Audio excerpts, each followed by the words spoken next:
The last race for the trucks was at Darlington. Now another historic venue takes its turn. One of only 3 tracks that has been around since the beginning of our series and every year since. Martinsville Speedway has actually been around longer than NASCAR. You'd better respect your elders.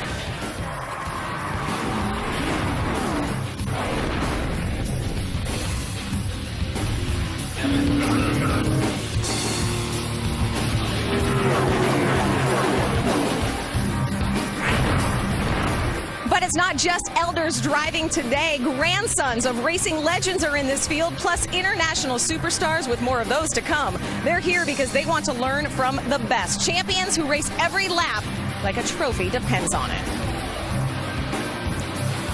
Nicknamed the paperclip due to its long straightaways and tight turns, Martinsville is hard on brakes and patience is something these boys are usually lacking. Tiny but tough, but hey, tough is our middle name. The setup, short track style, is on. Hello, everyone. Welcome to the setup. I'm Krista Voda. Okay, Martinsville is smaller than Bristol, slower than California, and older than Daytona, but probably tougher than all of them. Let's get things started by heading to the corral where Ray Dunlap is in the thick of everything. These drivers, Ray, know how tough this track is. And Krista, I've got a little art project going on over here. I've been trying to make something pretty out of my little pieces of tire. I haven't quite figured it out, but this is what the racetrack is going to look like today. Lots of marbles all over the place. Why? We have a brand new tire from Goodyear this weekend, and it's not sticking to the racetrack. Jason White, give me an idea of what it's going to be like from the driver's compartment of trying to manage these tires today. Well, it's definitely, Ray, it's definitely different from last year. Goodyear had brought a good tire, but it's just different. So a lot of times going in the corner, you're getting real loose. Everybody's getting sideways. There's a lot of rubber build up on the track, a lot of rubber little things. So it's going to be one groove. So hopefully they keep the track clean, and it's going to be an exciting race for the fans. One of the strangest stories I've ever heard happened this week with Jeffrey Earnhardt. The press release went out from Rick Ware Racing at the beginning of this week that said you were out of the ride, and then you responded and said, I'm not shopping sponsors. Give us the update of just how hard it is to keep a deal going in truck racing today. Oh, it's tough. You know, it's a lot of miscommunications whenever, you know, the driver and the owner don't stay in contact real well. And that's what it came down to. I called Rick up and we worked it out. And, you know, we got to where we're going to work through this race. And, you know, he's supplying with a real good truck, and we're excited to be here. Just trying to work to find sponsors to keep going. It's definitely not easy these days with the economy, but you know we're gonna bust our butts to make sure we can find something. All right, we wish you good luck. Hope to see you in Nashville. The rumor down here in the garage is that Jeffrey will be in Nashville, but not for sure in what ride, and that Fuel Doctor will not be back on the #1 truck at our next race. Now, if you have questions for any of us on the broadcast crew, you can reach us on Twitter. You can reach us at NCWTS on Speed, and that way you can send us a good question. Now, let's get to the question, which is from Jenny Penny. She wants to know, is there anybody in this field today that can beat Kevin Harvick and Kyle Busch? Well, guess what, Jenny? The answer last year in the fall was Ron Hornaday. He was able to do it, and there's a couple other guys real good. I think Johnny Sauter might be another one that can contend with those Cup regulars. Krista? All right, thanks, Ray. My question was what exactly that art project became, but maybe we'll get that answer a little bit later. You know, a rookie has never won at this track, and up until last year, veteran Ron Hornaday hadn't either. Our series defending champion Todd Bodine still looking for his first Martinsville win. You know who else is looking for a win in 2011? A Truck Series regular. Here's a look back at our season so far. The 2011 NASCAR Camping World Truck Series season opened with its traditional start at the historic Daytona International Speedway. The field was filled with plenty of new names and faces. Craig Ghost, Parker Kligerman, Cole Witt, Clay Rogers. The first 3 races spanned 4 weeks and over 4,000 miles. In Daytona, Michael Waltrip moved from the broadcast booth back to the comforts of the driver's seat. On the 10th anniversary of Dale Earnhardt's death, Waltrip ended the race in the exact same spot, but this time with different emotions. I came here to celebrate his life with my black truck and my 15 car. I didn't come to celebrate a win. When the trucks moved west to Phoenix, it became the Busch and Boyer show. The 2 drivers led every lap, with Kyle Busch claiming the victory. The Kyle Busch Motorsports dominance continued 2 weeks later in Darlington, but with a different driver at the wheel. Casey Kane in that 18 truck. The Cup Series veteran was joined on the front row by a Truck Series rookie. Cole Witt, in just his 4th start, will start on the pole.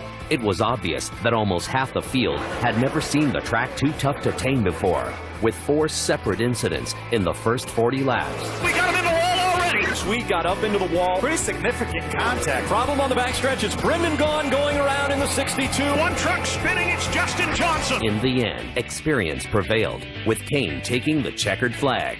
In 4 starts, this will be his 3rd win. Only 3 races into the new season, we've seen 3 different tracks and 3 different winners. But with the new point system, none of those winners have earned points in the Truck Series.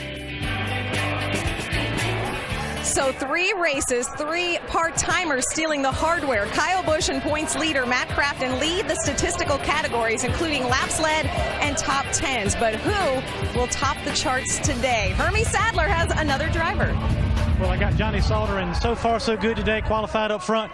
Very important at a place like Martinsville. Yeah, it's for sure. I mean, track position's pretty key. You can take care of your equipment a lot better. So, I don't know. I like the paint job on our safe auto curb record Chevy. I think we need to keep it that way, and keep tire marks off the sides of it, keep it from getting the fenders caved in on it. And I know we worked really hard on our pit stops, and hopefully I don't make any mistakes. And I got a feeling. I mean, I've been good here in the years past, but so far, I mean, this truck is just stays fast, and it's very easy to drive and comfortable. So hopefully we can do everything right this today and try to win one. Well, Johnny Sauter rolls off P1, and I think Ray has got a driver that Johnny has been up close and personal with at this racetrack before. Yes, he has, and Hornaday found a nice place over at his house for that grandfather clock. You got room for another one today? Definite. A little extra pressure with that grandfather clock last year, so I got the first one, so whoever wins this one's got the second one. But we got a good truck. It just, like I told you earlier, we just put new brake pads in there. I wasn't ready for them, so hopefully they come in pretty soon. And seeing your little analogy on the tire rubber, it's going to be pretty tough, about 20 laps. We're going to see who starts on the outside on restarts and everything. So I think the inside guy's going to have the advantage on those restarts. It will be interesting with double file restarts today. Ron Hornaday will roll off 10th today at Martinsville. Krista? See, I thought Hornaday was going to give us the answer, exactly what you were making there, Ray. Again, maybe later in the show. Consistency has been the key for these 10 drivers. Taking a look at our point standings, Matt Crafton leads the points. The 4th time in his career he's topped this list. These 10 and the rest of the field hoping to keep Kyle Busch from doing what he's done a lot this year and in every series, and that's win. And now Kyle has another driver who will be vying for wins. There have been a lot of differing reports regarding Formula One champion Kimi Räikkönen making the move here to the Camping World Truck Series. Well, today it became official. Kyle Busch Motorsports has signed Kimi Räikkönen to a limited schedule. He will make his debut right here on Speed May 20th in Charlotte. And what a team he is joining. Kyle Busch dominating at Phoenix International Raceway. Kyle leads wire to wire, winning the Bashas 200 today. Casey Kane wins once again. Samantha and Kyle Busch are in Cancun on vacation this week. Kyle Busch has mowed the field out. Sweep it again, baby. Once again, Kyle Busch gets out the broom and sweeps the action. Kyle Busch wins again. The numbers really are unbelievable. So Kyle Busch has made 12 starts total in all 3 series this early in the season, and he has won 5 of those 12. And if you count the win from Casey Kane in the Kyle Busch truck, they have won 6 of 13. That amounts to 42% of races run this season. Hermie, unbelievable what Kyle can do at every different type of track, too. We have been at a lot of different types of tracks this early in the season. Well, you're right, Kristen. To me, it's always been amazing what Kyle Busch has been able to do. Different racetracks, different owners, different circumstances, and he's always a factor to win, and win a lot he does. And now he has extra incentive to do so. Lexi Zułkowski has committed to commit a $5 gift card. You see her right there in the M&M's jacket.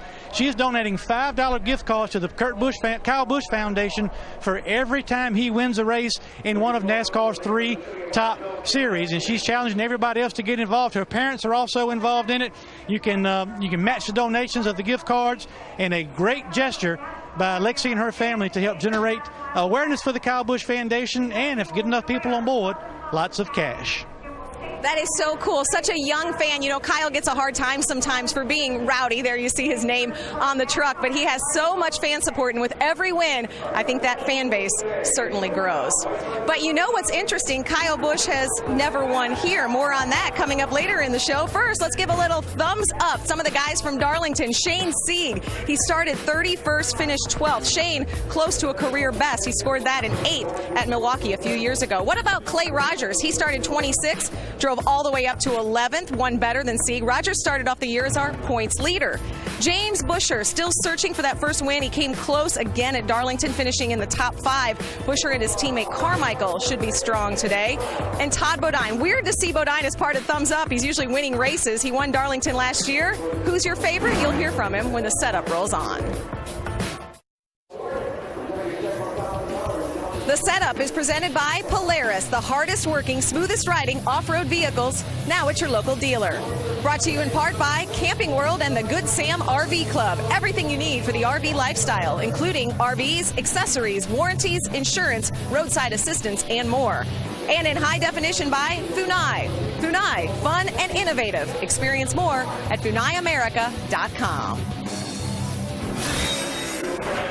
Hornaday thought it was time to go. He got into the back of Sauter. Around he went. Well, there's the contact right there. Hornaday was able to get in the throttle a little bit before Johnny Sauter. And then after that happened, then the 5 ran in the back of Hornaday. Uh-oh. And here comes Johnny Sauter. Not happy with Ron Hornaday. NASCAR officials right there. Sauter not happy at all with the explanation he's getting from Hornaday. Remember how I mentioned tempers at the start of the show? We certainly saw some fiery ones last year, and you thought Bristol was bad. Welcome back to the venue that breeds hostility, Martinsville Speedway. And at the front of the grid, Johnny Sauter, one of those fiery guys last year. He's in good shape this year, at least for the start of the race. That's his truck right behind me. He is on the pole.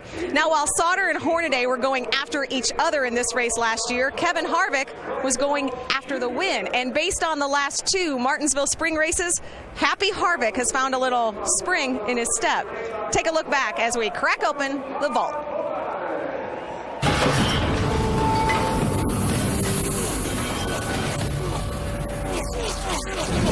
Man, it's a great day in Martinsville.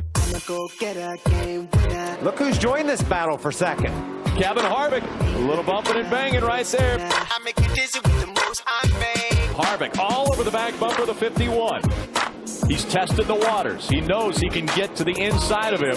Oh, a little contact there. Kevin knows time is running out. The battle has begun. Kyle Busch moves up the racetrack, gives him a little room. Kevin Harvick takes it. Boy, this is great Truck Series racing right here. Kevin Harvick trying to get by that 51. Kevin Harvick will win at Martinsville. Here comes Harvick. Here comes Harvick doing it the right way. Harvick got the nose on the inside.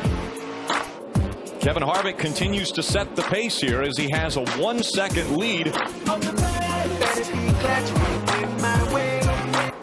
Kevin Harvick, less than a half a lap to go. With a big lead. Harvick will win at Martinsville again. Kevin Harvick had those people beat before they threw the green flag.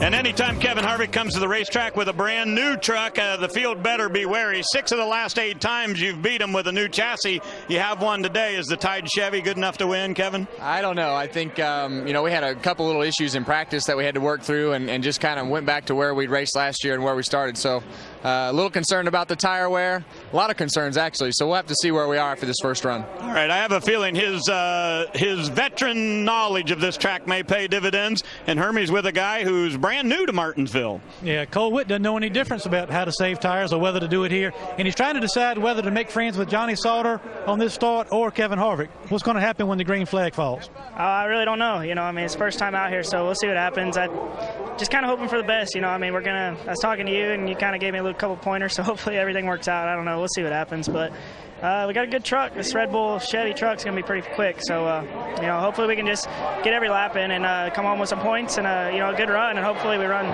Kyle's getting introduced. He's got some fans here, I can tell, but we'll have some fun.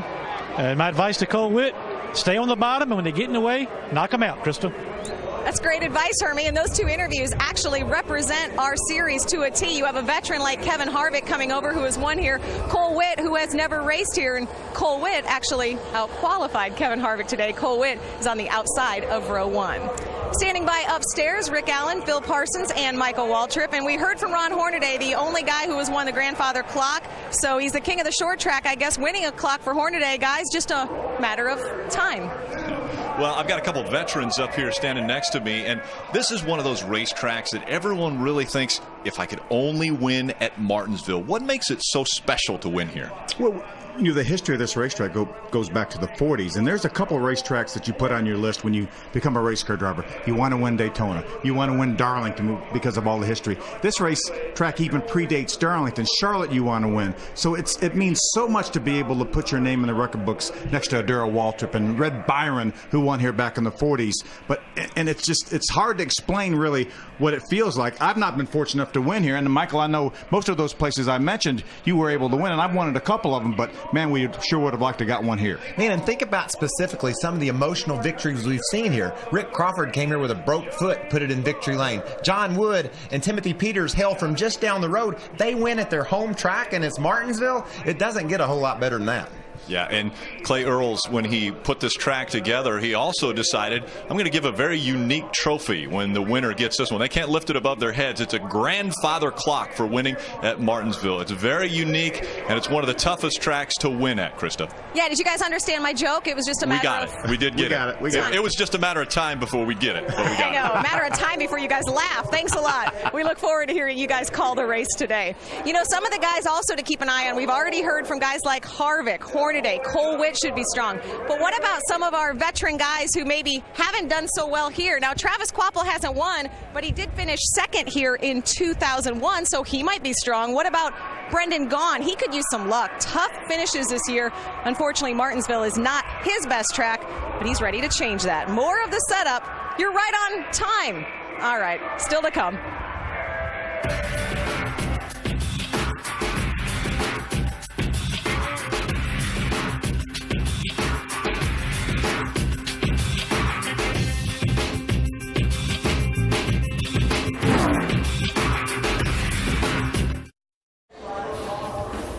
The setup is presented by Polaris, the hardest working, smoothest riding off-road vehicles, now at your local dealer. And brought to you in part by FreeCreditScore.com. Get your score. April is Autism Awareness Month. In fact, today, April 2nd, is World Autism Awareness Day. Red Horse Racing's Timothy Peters carrying the autism puzzle piece on his truck this week. Several people in the NASCAR community help with this important cause. Welcome back to Martinsville. One of those affected and involved is former series driver Terry Cook. Terry is now the competition director for Red Horse Racing. He and his wife Amy East Cook, who actually used to cover the series, have a son Cody who is affected by autism. Terry Cook finds the gateway to victory lane. This is so exciting. I am so excited. Yeah. Terry's won his third race. The Power Stroke Diesel crew excited. I'm very excited to be at Red Horse Racing this year, and this is what I wanted to do all along when I was done driving. I wanted to be an integral part of a race team, but still have a hands-on feel from the competition side of helping mold the team and get them to the point where we have a shot at winning every weekend. I gave Miguel today both copies of the Martinsville race from last year, so we can look at those. It's never easy for a driver to know exactly when it's time to quit driving, but over the course of probably the last 2 or 3 years, the rides have been harder to come by. And you find yourself doing different things than you'd want to, starting and parking. And when you have a family like ours, with a son like Cody, who's on the autism spectrum, the first thing you got to learn is patience. You got to learn that it's going to be a lot of repetitive motions to get him to do what he needs to do. And it teaches you how to interact with people. It's all about delivering an approach and understanding what you need to get out of that person and what you need them to do and how you approach them. So working on a daily basis with an autistic child brings a lot of those things to life. See? Oh, no, eyes. Look. O. O. Nice. Nice job, Cody. I like it. When he was about 18 months old, my sister-in-law, she started noticing that Cody was doing some unique things, like only playing with green toys. We had a psychologist, an occupational therapist come to our home and said, your son's autistic. And I was devastated because I thought, okay, there's nothing wrong with Cody, so he likes green toys. What's the big deal, you know?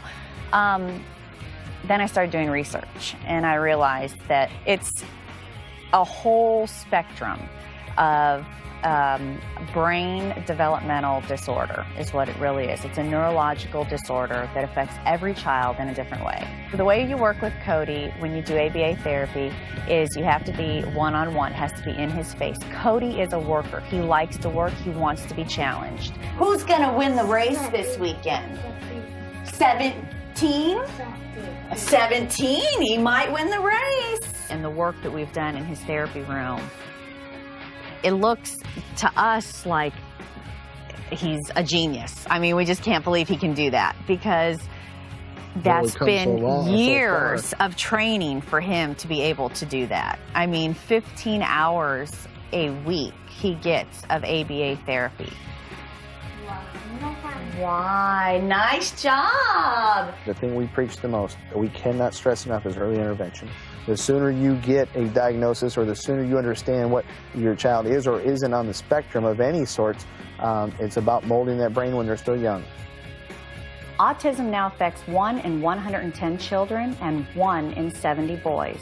More children will be diagnosed with autism this year than with AIDS, diabetes, and cancer combined. You saw the website, autismspeaks.org. That's Terry Cook up on the spotter stand. Terry, the competition director, as we said, for Red Horse Racing, also spots for driver Miguel Paludo. It's a near and dear charity and cause to several of us here in the NASCAR community. Go to autismspeaks.org for more information and to help. We mentioned Timothy Peters, Red Horse Racing driver. He captured his first win right here at his home track. Peters grew up in nearby Danville, Virginia. We will get you ready to race. Could Timothy Peters win a grandfather clock today? He has a lot of fans in those stands. More of the setup next. In 3 weeks, the Camping World Truck Series will hit a note in Music City as it visits the Nashville Superspeedway. Last August, it was Todd Bodine who played us a guitar solo on the way to his second championship. Who will be rocking out on the guitar this time? And who will be off-key? Chris Devoda hosts the setup, starting at 7:30 p.m. Eastern, followed by flag-to-flag coverage, only on Speed. Well, it's a double dip weekend for Kevin Harvick and Kyle Busch. They are in the field here tomorrow. Be sure and tune into Speed for race day and then NASCAR on Fox for the Cup race. Well, the only thing more red than the Jesse Jones hot dogs they serve at the track, the brake rotors, possibly the tempers. The race starts now.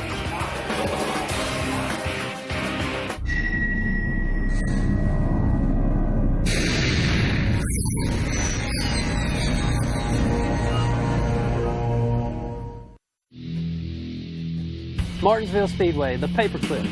The shortest track on the circuit, but the one that's been on the NASCAR schedule the longest. This half-mile bull ring has become a place where you expect the unexpected. It's tight racing, paint trading, brakes burning, trucks spinning, and you may even see some tempers flaring. When the dust settles and the battle is won, the fight is for a granddaddy. One a driver desires and cherishes forever. It's the history, prestige. It's an honor to win at Martinsville. It's an honor to win at Martinsville. It's an honor to win Martinsville. Whose time is it today? Whose time is it today?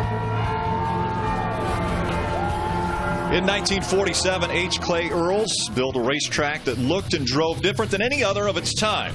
A lot has changed in over 60 years, but not the Speedway. It still looks and drives like no other track in the world. When we go short track racing, one of the most important variables to winning is keeping your cool. One of the hardest things to do at Martinsville is keep your cool. For 250 laps, bumpers and fenders will collide and drivers' tempers will flare. If there's payback due from previous altercations, the paperclip is where drivers come to even the score.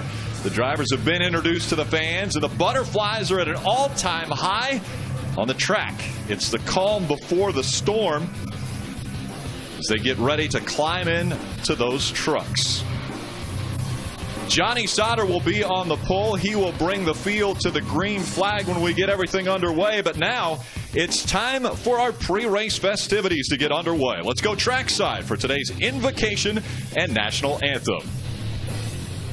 Race fans, at this time, please rise and remove your hats for the presentation of today's colors, our invocation and national anthem. Our colors today are presented by the Magna Vista High School Junior ROTC. For today's invocation, the chairman of the National Fellowship of Raceway Ministries, David Martin. Let's pray together. Our Heavenly Father, as we look toward heaven today, it declares that you are God and you are good, and for this we are thankful. We pray your blessing upon the men and women who serve to provide and protect our freedom, that we might enjoy today life, liberty, and racing at Martinsville Speedway. Thank you for the freedom we find in Christ Jesus. We pray your blessing upon today's events. May we have a safe race. May we go away with gladness in our hearts, for it's in Jesus' name we pray. Amen. And now for our national anthem today, the Martinsville High School Jazz Ensemble.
Race fans, the Martinsville High School Jazz Ensemble.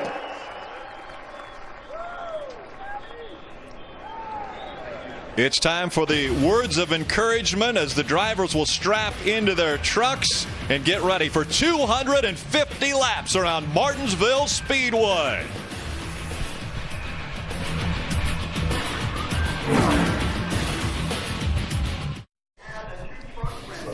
The NASCAR Camping World Truck Series is presented on speed by Pep Boys. Pep Boys does everything for less. Call 1-800-PEP-BOYS.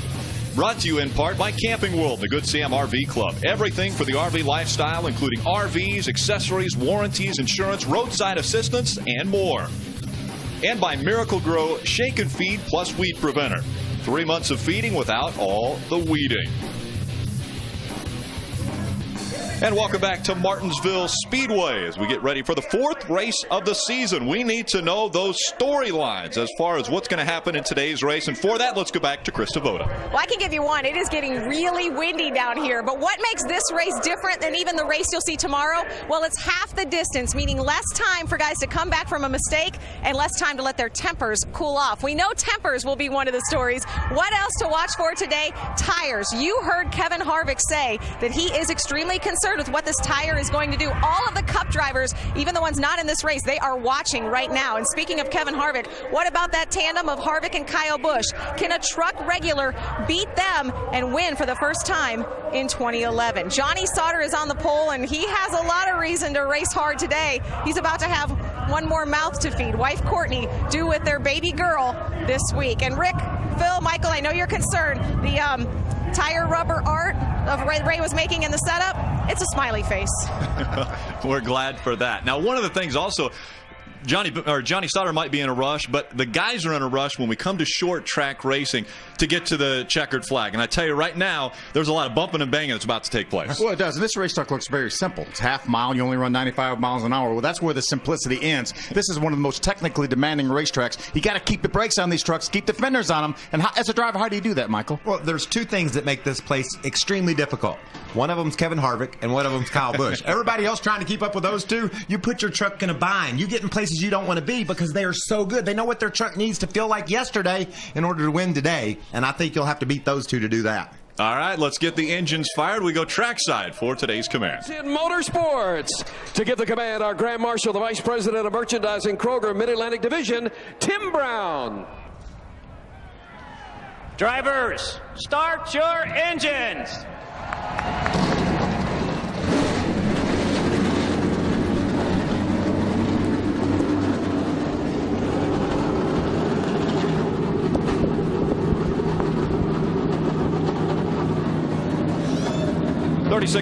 35 trucks have come to life now on the grid. The drivers are strapped in. They're locking the window nets in as they are about to make their way out onto Martinsville Speedway. You see some of the things blowing across the racetrack, the flag blowing. The wind is a very big factor here today. 60 degrees, partly cloudy. Can the wind affect people on a short track? I think it's going to affect the spotters. We saw how bundled up those spotters were on the roof. For 60-degree temperatures, you wouldn't think they would have to be, but it is amazingly windy up there. There's a lot of tracks we go to, the wind will blow the trucks around, but not here. It's too little, it's too confined. The grandstands will knock most of that wind off those trucks. They'll have bigger problems than the wind when they throw the green here in a minute. Let's take a look at our Pet Boys track description and race analysis. As you can see, it looks very simple. 800 feet straightaways, corners are banked at 12 degrees, 250 laps. You see the pit window. That's going to go off the window because these guys are going to try to pit this thing about twice. They want to pit somewhere around lap 60, 70, and again around lap 150. But Phil, they're accelerating up out of a turn, close to 130, 40 miles an hour maybe, in a quarter of a mile. And then they got to stop and do it all over again and go the other way. It looks simple, but it's really hard. Our starting grid is going to roll across the top of the screen. Again, Johnny Sauter grabbed his third pole in the Camping World Truck Series earlier today, so he'll bring the field to the green flag. Alongside him will be Cole Witt. As that rolls across the top of the screen, we want to shine a spotlight on a few different drivers in today's race. We're going to begin with Ray Dunlap. Well, thank you, Rick. You know, back in 2009, one of the greatest championships I've ever seen happened in the ARCA Series, and it was between Justin Lofton and this man, Parker Kligerman. This young driver driving for Brad Keselowski has had a good start to the season, but he had a bit of a scare yesterday. As he came down the front straightaway here at Martinsville Speedway, the throttle hung on his race truck and hard into turn number 1 wall, pretty much destroying the front end on that race truck. They're going to put that one in a box.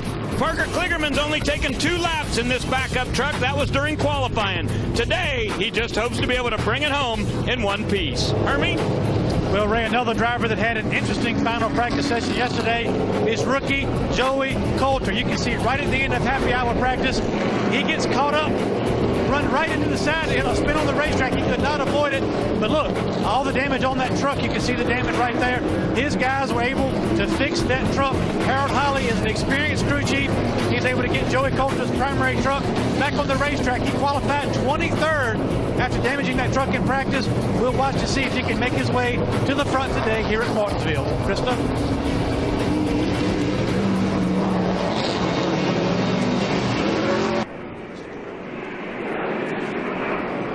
See Jeffrey Earnhardt right there. Jeffrey starting back in the 28th position in that Fuel Doctor Chevrolet.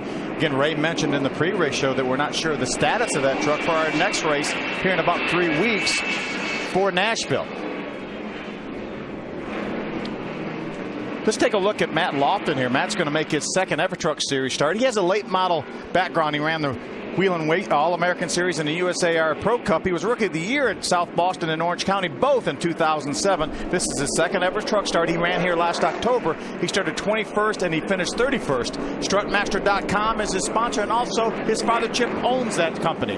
Matt Lofton will start 25th. Michael? Bill, let's look at the 29th starter in the number 81 Zachary Toyota. That's Houston, Texas native David Starr. He's a veteran of the Truck Series. He's got the 6th most starts. He's run over 260-some races. He's got 4 wins. His most recent came here 5 years ago.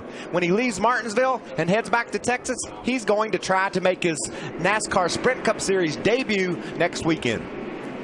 We're going to ride along with a few different trucks. First of all, Phil, I thought that was a horrible impersonation of Chris Devoda there. But, I mean, you got the points out there, but it didn't sound anything like We both have blonde hair anyway. We're going to ride along with the Ford onboard being carried by Chase Mattioli. So Chase will carry a camera for us today. We'll be able to see how difficult it is to work around this racetrack. The Toyota onboard being carried by Travis Quapple. Our Autism Speaks onboard on the top of and in the cockpit with the 17 of Timothy Peters. Ron Hornaday, most recent winner at this racetrack, will also carry a camera for us. Starts in the 10th position. And our final camera, the Funai sponsored camera on the 88 of our points leader, Matt Crafton. Want to take a look at our Walmart recipe for success. Ray, what is the winning ingredient here at Martinsville? Well, I think it could be teammates today, Rick. You know, 24 times in the series history in Camping World Trucks, we've had a team bring home the win and a second place in that same race. And 4 of those have happened for Kevin Harvick Incorporated. 2 of those right here at Martinsville. Hornaday finished right behind Kevin Harvick in 2 of the spring races at this particular race. And I think today with Germain Racing having 4 trucks and ThorSport running well and KHI really good with 3 entries, we could see another team 1-2 finish today at Martinsville. Hermie? Well, Ray, I think the 1-2 that may come into play today, how many times to come to pit road? In years past here at Martinsville, you want to come to pit road as soon as you can go all the way, get 4 tires, get track position, stay on the racetrack to the end. But with this unknown tire situation, 1 stop, 2 stops, what's going to win it today, Rick? It's about to be known, that tire situation, as we're coming out of 4. Johnny Sauter, Cole Witt bring the field to the green flag. We're underway in Martinsville. Pretty good jump by Johnny Sauter. They're getting down to turn number 1. That opened up the door and allowed Cole Witt to get to the bottom down in front of Kevin Harvick. The preferred line around this racetrack right along the curb. Watch these guys fight for that inside of the racetrack. And you know, a lot of times, Phil, in a race, the track gets better as the day goes along. We don't know if that's going to happen here today. This might be as good as this track is. They start tearing the rubber off those tires. It goes all over the place, creating a 1-groove track. Already using the bumper to get someone out of the way. Kyle Busch moved the 3 of Austin Dillon out of the way. How about Cole Witt? He'll move out of the way for the 18 of Kyle Busch. I think Kyle was insisting on him moving out of the way. Maybe even gave him some assistance doing so. Cole Witt hung out on the outside now as he drops back to 3rd. This is how Kyle got by Austin earlier. Whoa, I think he just shot down there on the inside of Buscher. Didn't mean to run into Austin Dillon, but when he did, he said, I think I'll take that place while you're up there. I'm not even sure he thought about passing Austin Dillon, but once he got down there, he made that contact. Austin Dillon said all of a sudden he didn't even know Kyle was on the inside. I'm sure the spotter didn't even have time to tell him, and all of a sudden he's sideways. James Buscher still hung on the outside, trying to find a way. There he gets down behind the 17 of Timothy Peters and just in front of Nelson Piquet Jr. in the number 8. And I'm telling you, as a driver, when somebody drives down in front of you like that and they're not really clear, it really makes you mad. And then you want to use that bumper on that next corner to let them know you didn't appreciate them driving down in front of you like that. Justin Lofton in the 77, right on the back bumper of the 92 of Clay Rogers. There's just contact in every turn right early in the going. Everybody trying to fight to the bottom. And then if you're down on the bottom, you're trying to prevent that from happening. Lose some momentum. The guy behind you is jumping all over you. It's frustrating, man. I realize it's early, but normally on short track races, you'll see a gap in front of one truck, and you'll know that that truck is running just a little bit slower and holding everyone up. We're seeing a pretty steady line all the way around this racetrack right now. And that's why the yellow's not out. When that guy starts holding up the line, then they'll throw the caution because someone will get impatient and run them over. Because, you know, Rick, you got to make time. Things happen so fast here, you'll find yourself a lap down in a hurry, especially with the pace that Johnny Sauter and these guys are setting early in the going. We had 17 or 18 rows of trucks here, and inside of 5 laps, they were single file. 17, maybe that's the magic number. Could Timothy Peters get back up front? Well, right now it's Johnny Sauter Kevin Harvick, Kyle Busch, Cole Witt, and Austin Dillon. They're your top 5. Then behind them, Matt Crafton, Ron Hornaday, Timothy Peters, James Buescher, and Nelson Piquet Jr., your top 10. Battle for the 7th spot. Hornaday holds on to it. Timothy Peters trying to take it away. Now to the outside. Todd Bodine goes outside of Shane Sieg trying to take the position. Really the other way around. Shane's taking it on the inside. He knocked Todd Bodine sideways off turn 2 and opened the door for Shane to drive in there. And he's bringing Brad Sweet. And that's Dustin Davis, Justin Johnson with him. I know those boys. Dusty Davis and Justin Johnson. We'll get those right. Todd Bodine hung out. Now he finds his way in front of the 4 of Ricky Carmichael. That's one of those situations. Now Ricky said, well, you weren't quite clear, but you took it anyway. Amazingly enough, Todd Bodine looks early on in this race to be struggling once again. Very much so. It's a short track. That truck isn't the way he wants it right now, but that's the good thing about having a championship winning crew in your pit. Todd will let him know what's wrong with that darn thing, and this crew will fix it.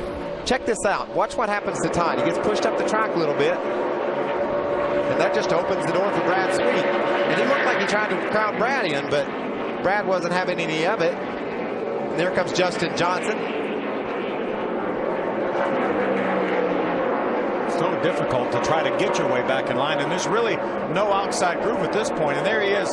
He didn't have quite room to get in there, but he did it anyway. The thing that makes it even more difficult for Todd Bodine when he runs that high line or even gets pushed up is that's where those marbles are. The tires pick up the marbles. It makes it harder for that truck to handle. And that's what some of the drivers were hoping, that the double file start would have cleaned that racetrack off. But now as we talk about these trucks pretty much being single file, then those, you can see all the marbles bouncing around right there.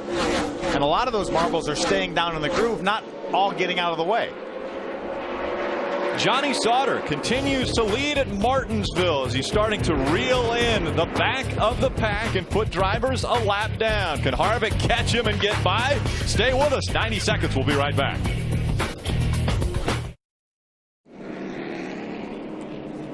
Welcome back. A lot of damage to the 77 of Justin Lofton. Our first caution just came out on the radio just moments ago. He said he spun me out going into 3. Yeah, Clay Rogers in the 92 truck was running behind Justin. That's going to be behind the wall stuff there, Phil. You can't just beat that out. Yeah, Justin was very, very good in practice. He was running in the 11th spot. Started back in the 8th position. Let's see if we can take a look at it. Oh, it's the 57. He actually cut down on Norm Benning in the 57. You see Clay Rogers getting by the 92. He was behind Justin, but the contact was with a lap truck of Norm Benning right there. Look at that thing crush into that outside wall. And you saw how high up the 57 of Norm Benning was. Could he have been coming into that turn a little too fast? I think Norm was way higher than I would have anticipated him to be. And so I think Justin just made an arc into the turn that would have given Norm plenty of room. But Norm wasn't on the bottom of the track. Yeah, Justin would have expected him to be right against the curb. Lap 18, our caution comes out. Wednesday night, Car Warriors, it's all new. The All-Stars and the Challengers face off in a 72-hour pressure-packed battle to build the ultimate VW Bug. That's Car Warriors, Wednesday night, 9 Eastern, only on Speed.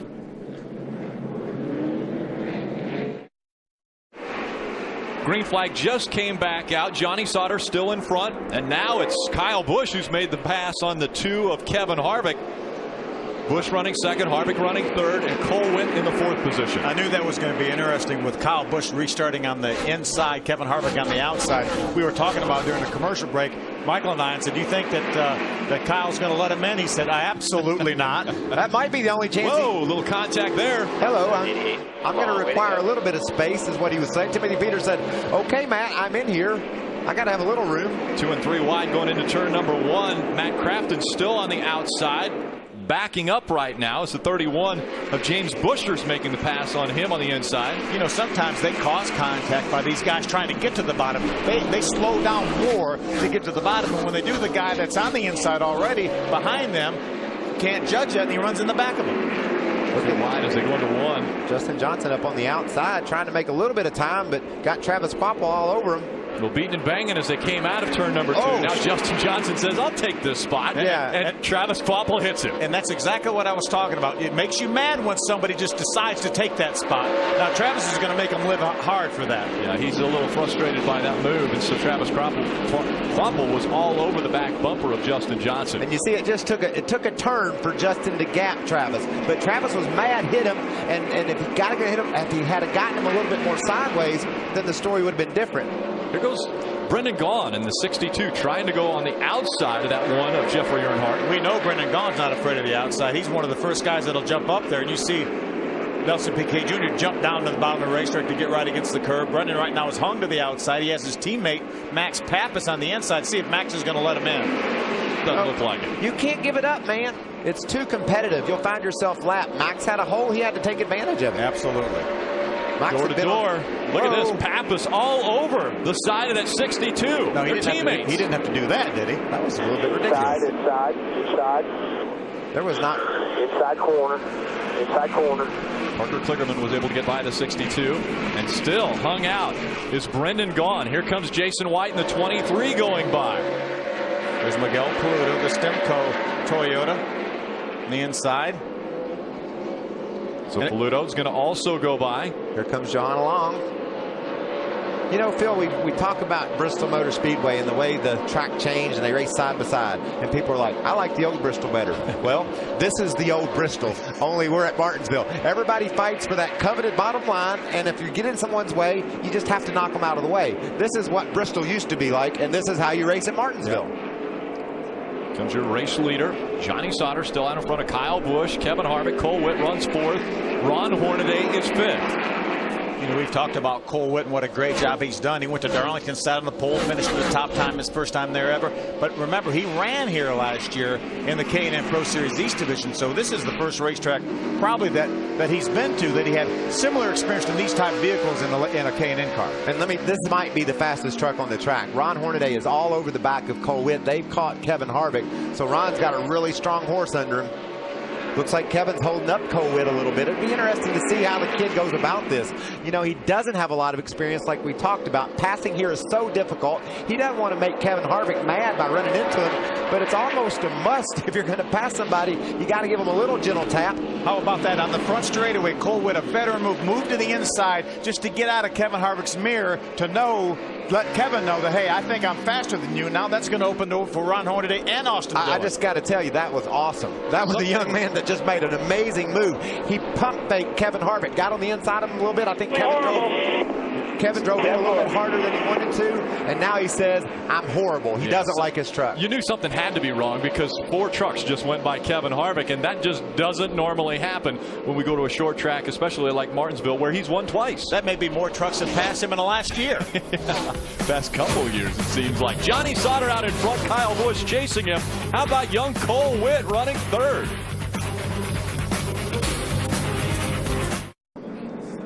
Tomorrow, the world's biggest pre-race show, Motors into Martinsville. Ryan Newman, Jimmy Johnson join us live. Plus, Denny Hamlin will discuss how he'll get his season back on track. NASCAR race day built by the Home Depot from Martinsville. Tomorrow, 10:30 Eastern, live on Speed. It is our second caution of the day, and this time it was Matt Lofton in the 97 that looks like he may have been turned around in turns 3 and 4. Yeah, there was definitely some contact here. Pit road is open. Let's see if anybody elects. Maybe Kevin Harvick. Is he going to take this opportunity? He is. Kevin Harvick's coming to pit road to work on that tire truck. Timothy Peters is following him onto pit road. I think this is earlier than these guys would have wanted to come. We know, Ray, that Kevin Harvick needs to work on that truck. Oh, he has been on the radio telling Bruce Cook, his crew chief, that this thing is all over the track. Really loose, and they had that trouble in practice earlier yesterday. You know, they were coil bound on the left front, and they didn't like the way that the front end was hopping, so they went up in spring in the left front, and that may have changed the balance on this racetrack. Here comes this Tide Chevrolet in. They're going to go right side tires here, and we'll watch for adjustments in the back. For sure, there's a track bar adjustment. 2 rounds down, they're going to come around and put left side tires on this thing too. So Harvick trying to make some adjustments. They also changed air pressure in the fronts. Now those guys can do a lot of things with the truck's handling by changing that air pressure, Phil. And as far off as Kevin Harvick was, I think you were right. He got passed on 1 lap more than he has in the last year or so, and he got that caution, came straight to pit road. That's the reason for our caution. Take a look. Oh, the 97 was on the curb and bounced back out. Caught Craig Ghost in the 46, so a little damage to that truck as well.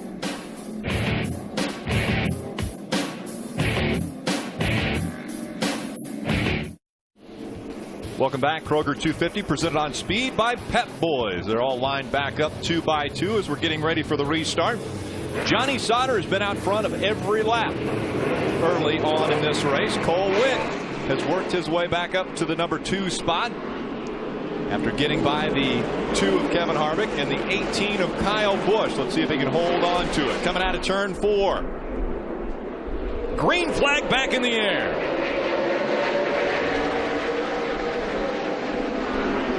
Another good restart for Johnny Sauter. Kyle Busch looking to take away the top spot as he comes out of turn 2. Looked like Johnny may have been a little conservative through 1 and 2, and he allowed Kyle to jump to the inside. If you've got Kyle Busch anywhere around you, you better not be conservative. It'll cost you a spot. And that's exactly what happened. Kyle doesn't seem like he's got the truck under him to go out there and win this race, but you put a couple restarts into play late in the going, I wouldn't bet against him. See Cole Witt battling on the outside of Austin Dillon. Cole was actually able to get by Kyle Busch to take over that second spot. How about the 33 now goes to the inside of Johnny Sauter? Hermie, what's going on with the 13? Well, Johnny Sauter stayed on the racetrack, and crew chief Joe Shear pretty emphatic about doing that. Johnny had a little bit of a question as to whether they should come to pit road. He is right now fighting a loose truck all the way in, through the center, and off, and he's now lost the lead, so he'll be back to pit road, I'm sure, the next opportunity. Krista? Brad Keselowski's driver, Parker Kligerman, has a handful of his race truck right now. It's over-rotating, no forward bite. They have come in twice. They've gone down on the track bar on the last stop trying to fix the late entry. They made a wedge adjustment, 3 rounds. Battle for the lead. Here comes Johnny Sauter. Takes it back away from Kyle Busch. Ron Horner, I don't think I cleaned my tires good enough. Here, Johnny said he didn't think he cleaned his tires good enough. We talk about all the rubber that's coming off these tires and it's staying down in the groove. And, you know, we're talking about the loose race trucks, and that's a pretty common theme, both in the Cup garage and as well as the truck garage. A lot of people talking about this new tire not having the rear grip that they're used to. Yeah, it's funny, Phil. You listen to the radios, you scan all the trucks, you scan the Cup cars, and you think you're listening to a replay. I mean, from truck to truck to truck, everybody's struggling for that forward bite. You can see there a battle. Dusty Davis down on the inside of Sieg takes that spot away. All weekend we've talked about tire wear and the rubber getting into the track. We're starting to see a little bit of a coloration in the track now in turns 1 and 2 and 3 and 4. Where there is some rubber going into the track, it looks like coming out of turn number 2 and coming out of turn 4. And remember, we talked about it. We had a little bit of rain here locally last night. That what little rubber we got down probably washed it off. And we're used to having a couple hours of Cup practice here on Saturdays. This is the first time we haven't had that. All we've had so far today was truck and Cup qualifying. So a lot less laps put down on this racetrack than normal on Saturday. Battle for second. Here comes Hornaday taking the position away from Kyle Busch. He's going to bring the 3 of Austin Dillon with him. How about these truckers beating up on the Cup guys today? Well, we talk about Kevin Harvick and we talk about Kyle Busch being so dominant when they're both in the race. It looks like they may be human here. Oh, problems with the 32 of Brad Sweet. Behind him, Timothy Peters gets spun around. A lot of damage to the front of that truck. Let's get it fired up here after the 57. Good to spin it around. Got the 8 down on the inside of Nelson Piquet Jr. He's got major front end damage. That truck will have to go to the garage. Yeah, chain reaction deal, I think, is what caused both of these trucks. More than likely, the 8 of Nelson Piquet Jr. probably ran in the back of Timothy Peters and turned him around. Look at all the damage. Obviously, Timothy ran in the back of somebody as well. And somebody into the back of him. Yeah, like the accordion effect once again at Martinsville. See the AutismSpeaks.org sponsorship on board this Red Horse truck. A lot of damage to a couple trucks. Take a look at what happened. This is the beginning of it. It's Miguel Paludo down on the inside of Sweet. Watch how far he gets him sideways. Watch the job Sweet does here. All the way around, no. Incredible. And then bam, you can see Peters. There's a chain reaction. Max Pappas trying to slow down. Timothy Peters right behind him. And Nelson Piquet Jr. right behind Timothy. And they just couldn't all get stopped. And with that, we're starting to see a train of trucks making their way onto pit road. Matt Crafton's already stopped. Here comes Hornaday for his stop. Johnny Sauter stays on the racetrack. Hermie, what's going on pit road? Well, Ron Hornaday comes down pit road, giving up the second position. His truck is tight, chattering the tires through the middle of the corner. They're going to give him 4 tires and an air pressure adjustment, get him back on the racetrack. But Ron Hornaday is on pit road. Krista? Cole Witt is deciding to stay out, talking with his crew right now. He feels like his truck is pretty good, but they made the decision to stay out. Yeah, I think these guys were a little nervous about the tires, but it seems like Rick said maybe the track is beginning to take a little bit of rubber and tire wear might not be a problem. Cole Witt, Sauter, those guys decided to stay out. Reason for the third caution. Chain reaction. Brad Sweet gets sideways. Max Pappas checks up. Roll it with. Take a look at this. The 17 right in the back of him, and the 8 in the back of them. Johnny Sauter with another great restart, and the battle now is for second. Kyle Busch is on the inside. James Buescher was on the outside. Now he tucks in behind him.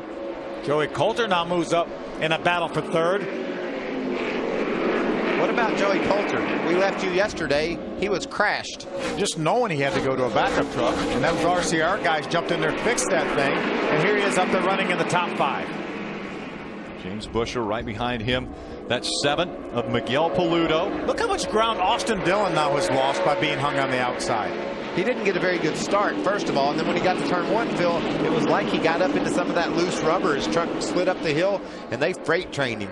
A lot of the guys were talking about it taking a couple laps as you see Joey Coulter take over the second spot. Man, that's Kyle Busch. That's got to feel good to these guys. They're passing Kyle Busch and Kevin Harvick, you know. That's something we haven't seen in a couple of years. Ever, really. Yeah, thank you. When you've got those 2 in a race, normally one or the other goes to victory lane. But today, it's Johnny Sauter who has been dominant. We've seen Cole Witt get by the big boys. We've also seen now the 22 of Joey Coulter make his move up toward the front. He's in second. And putting some space on the 18 of Kyle Busch. What's happening with the 2 truck, right? Oh, Rick, I just want to let you know it was lap 44 when Harvick came down to make those adjustments, and he said, I'm going to try to ride through about 100 laps here and save my stuff a little bit. But when he came to pit road, you'd have thought this was a Sprint Cup Series race. There were crew chiefs lined up 7 or 8 deep down here to look at the tires that came off of Kevin Harvick's Tide Chevrolet. A lot of questions as far as tire wear here at this track, but we're starting to see a little bit of tire go into this track. I want to see if Ray got to look at those tires and how they look, Ray.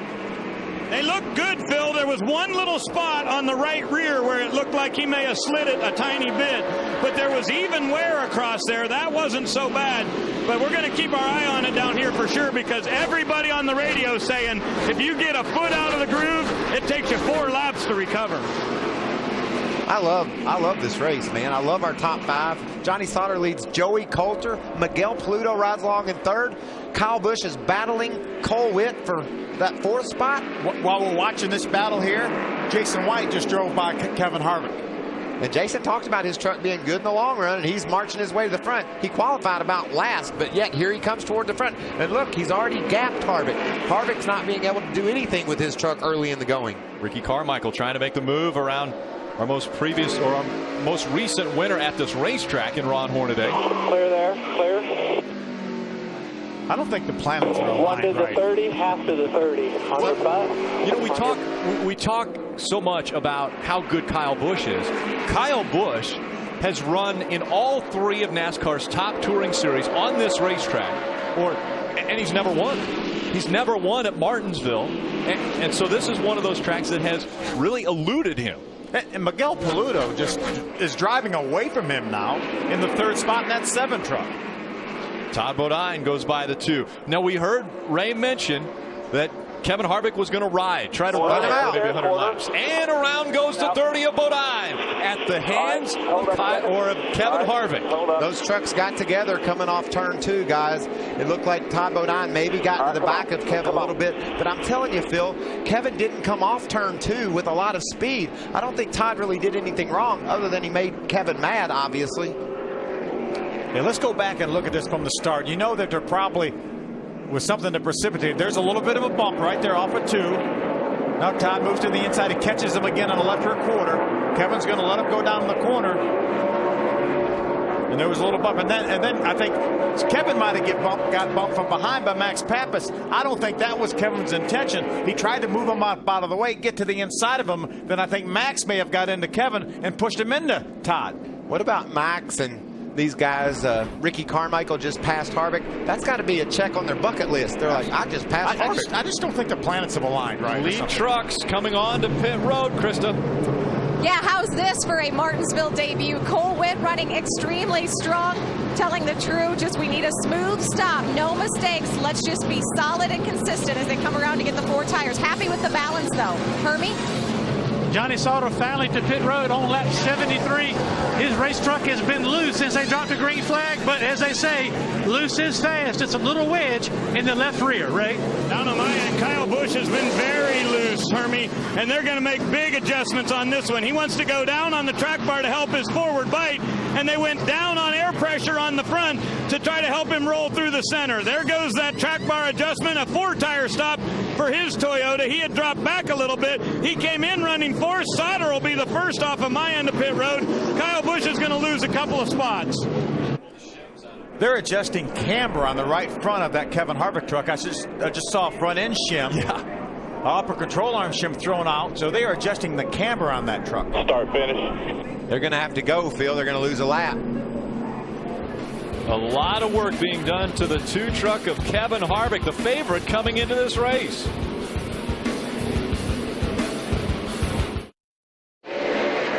Green flag back in the air. On the inside, now it is the 7 of Miguel Paludo. And not for long, Ricky Carmichael going for the lead at Martinsville. Clear. Carmichael takes the top spot. And yes, that is the 2 of Kevin Harvick that just came off of pit road. He is more than a lap down. He's 2 laps down, Rick, and that's going to lose any chance he has of ever getting back in this race. His truck's not fast. He will never get the lucky dog. So his race is over. But what about the story we got developing here? Ricky Carmichael drives around. Miguel has the lead over Miguel Paludo. Matt Crafton and Max Pappas are top 4. I love this. Ricky Carmichael now leading the field at Martinsville Speedway. Miguel Paludo running second. Matt Crafton, Max Pappas, and Ron Hornaday. Yes, that is your top 5 in the Truck Series at Martinsville. Carmichael, Paludo, Crafton, Pappas, and Hornaday. And I want to tell everybody at home, nothing weird happened. They raced into this position. These guys are just this good. Our usual front runners of Harvick and Busch aren't up to speed today. Harvick's been on pit road to work on his truck. He had the front end out from underneath of it. How about this international pass with Max Pappas going by Miguel Paludo? A lot of sheet metal damage to both trucks. Hornaday trying to get through unscathed. He's able to get by Paludo. Now Jason White's going to try to work to the inside. There's a little bit of contact. He gets him up out of the groove and now pulls up beside him. I'm sure Paludo won't think too kindly of that. You kind of have to have thick skin to race at Martinsville. Here comes Johnny Sauter. Now Sauter had dominated this race before he came to pit road. Let's see if he can work his way back up to the front. Miguel Paludo again running up in the top 5, Ray. Hey, Rick, just to update, they came to pit road on lap 21 and got 4 tires and made a wedge adjustment. And Miguel said, I can't believe how much better this thing comes off the corner. So he's been very happy with it. But I have to tell you, we'll come back down here in a minute and tell you more about tire situation. I think it's going to be a long day at Martinsville from what I'm seeing on my end. I want to check in with Johnny Sauter because Hermie's covering him. Okay, thank you. Right here, the tires that just came off Johnny Sauter's truck, 72 laps. Here's the right front. It shows some wear, but no cording. Remember, we talked about Johnny Sauter being loose. Look at the right rear. The inside of the right rear tire for Johnny Sauter starting to show some cords. So that could be an issue if they try to leave these tires on upwards of 100 laps. Krista? Well, Hermie, I saw the tires come off Cole Witt's truck, and they looked good. The team was happy. But I want to tell you about Parker Kligerman. Remember I said they wanted to fix the entry when they made their prior stop. Parker Kligerman said, okay, I gained on the entry, but now I've lost some of my balance center rotation. Kevin Harvick trying to work his way back up toward the front, potentially get an Aaron's lucky dog. That's still a possibility. It's a remote one, though, right? How about Max Pappas on the outside of that 33 of Hornaday? Now Hornaday slides in front as they go into turn 1. Yeah, Hornaday makes that pass on Max Pappas. Now Jason White the next truck. That's Gunbroker Chevrolet right behind Max Pappas. There's Paluto. Here comes Johnny Sauter. Works his way to the inside of Paluto to try to take over the 6th spot and has it. Wasn't it fun listening to the confidence that Jason White had in that truck when he talked about it was great in the race, for race conditions to be great?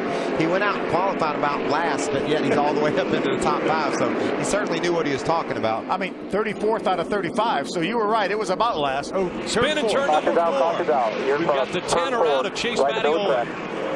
He's at the bottom. Everybody able to get by Chase. So the 5th time the yellow flag has flown here at Martinsville. Never news. Chase was being shown back in the 31st position.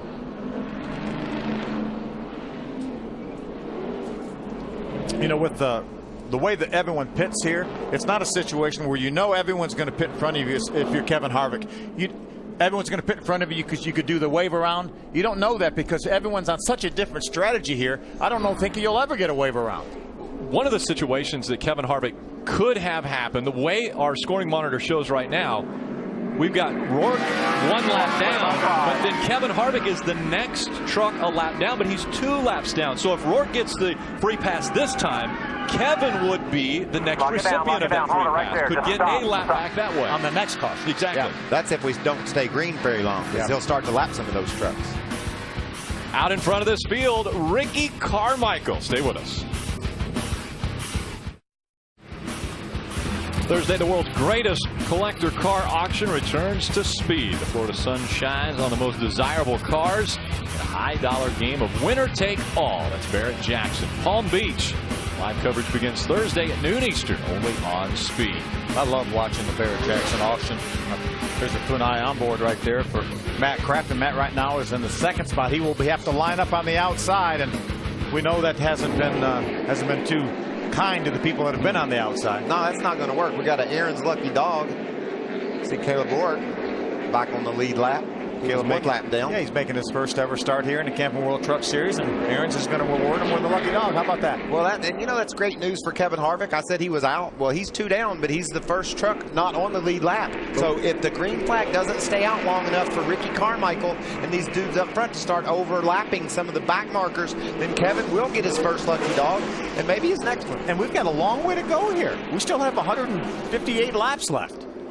Green flag goes back in the air. Another good restart for Ricky Carmichael. Let's see if he can hold on to that top position. Look at Matt Crafton dive down into turn 1. He's not going to give up that 2nd spot so easily. Up the racetrack goes Carmichael. Here comes Hornaday on the inside. 3 wide going down the backstretch. And Matt Crafton does it from the outside. Crafton makes the pass. Hornaday takes over 2nd. Carmichael drops back to 3rd. How about Hornaday and Matt Crafton now? Look at Matt Crafton trying to block the racetrack. You're not going to block Hornaday. Hornaday takes the top spot. Crafton drops back to 2nd. Carmichael is 3rd. 2 and 3 wide behind him. This is a mess. These guys are running over each other. Look at Todd Bodine's truck. It's got that left rear quarter panel eating plumb off of it. All these guys would love to be on the inside of the racetrack, but there's no way to get down there right now. Remember we saw Brendan Gaughan sliding back through the field all the way back to about last when he got caught up on the outside? Top 10 now. Hello, I'm back, and I'm going to bring Cole Witt with me. Going to get by Dusty Davis. Dusty's going to fight back on the outside, but unfortunately, not enough grip up there. No. Look at them all fall to the bottom to take advantage of where they got poor Dusty stuck. How's that 23 doing back there, Hermie?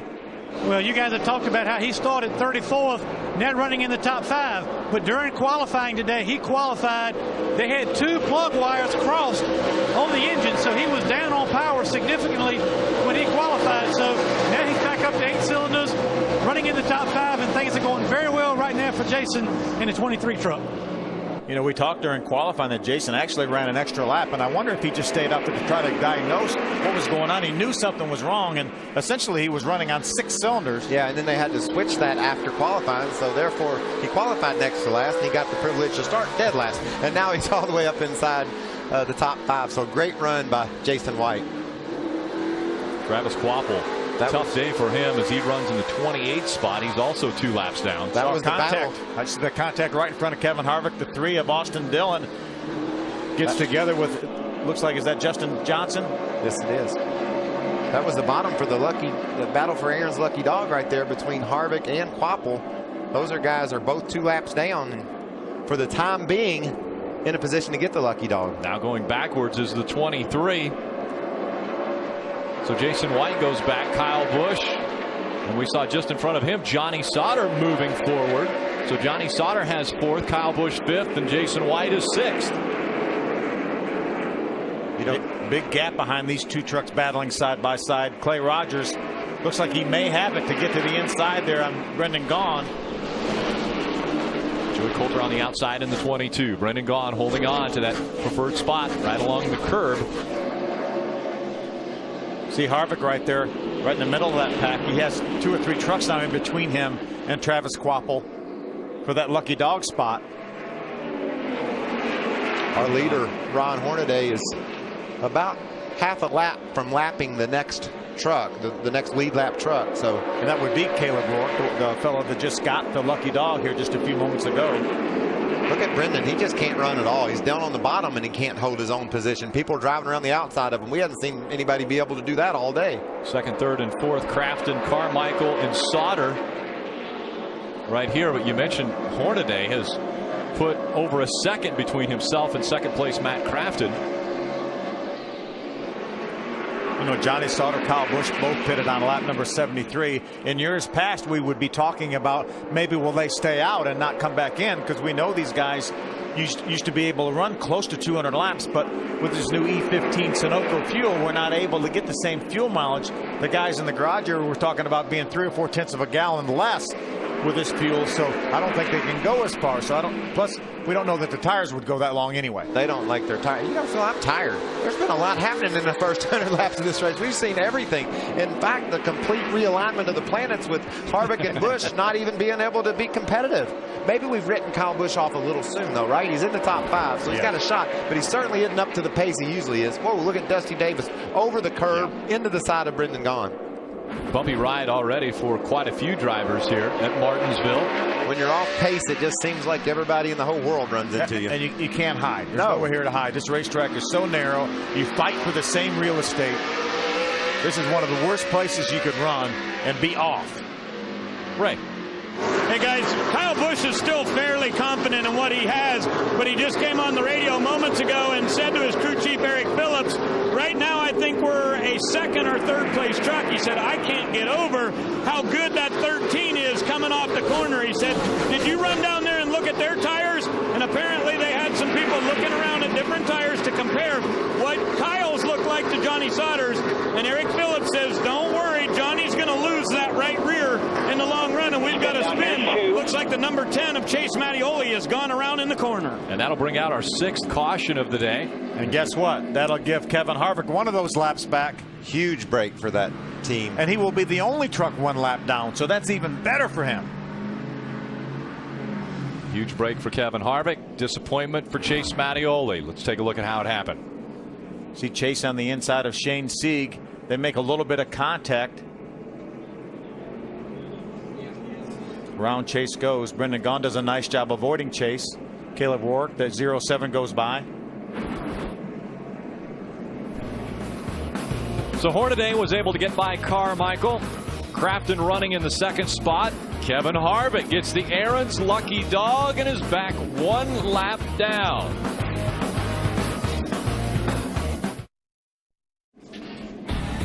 Enter for your chance to win a commemorative 10 years rolling Camaro featuring a one-of-a-kind decal package with past winning moments at Texas Motor Speedway. 10 semifinalists will be chosen to attend the race on April 9th, and the winner will pace the field for the start of the Samsung Mobile 500 in the 10 years rolling Camaro. Go to TexasMotorspeedway.com to enter. That's pretty cool. You get to pace the race. Yeah, that's a neat looking Camaro too. Herbie Sadler. Yeah, guys, Ron Hornaday obviously staying on the racetrack. A little bit tight on his first pit stop. They made an air pressure adjustment. He loves the way his truck is now. Matt Crafton's on the outside of Ron Hornaday, and he says to tell NASCAR if they don't want to run the blower to blow the racetrack off, then he'll chip in and pay for some fuel if they'll blow this thing every caution. Krista? Herbie, a great run right now for Jeffrey Earnhardt in the number 1 truck. Remember, they are searching for sponsorship if they want to continue racing into Nashville. Right now, Jeffrey trying to take care of his brakes. His team keeps reminding him of it. Survival and keeping your equipment. You've got to hold on to your brakes right now. He's tight center off, having to wait on the truck a little bit in the corners. Thanks, Krista. How about our top 10 right now? Some of the names. Your regulars, Hornaday, Crafton up top. Then Carmichael, Sauter, Busch, White, Pappas, Witt, Earnhardt, and Bodine. Green flag back in the air at Martinsville.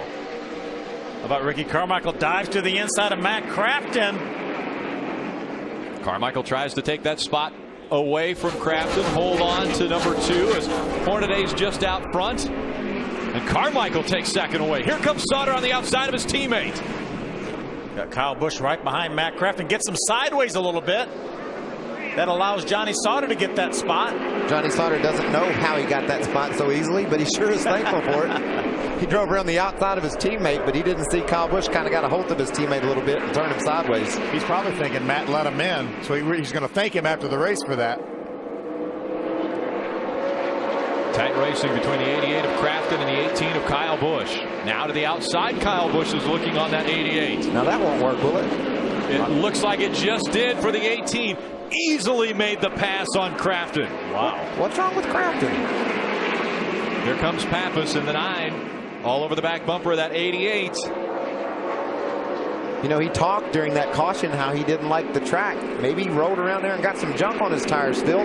Can't seem to get it worked off.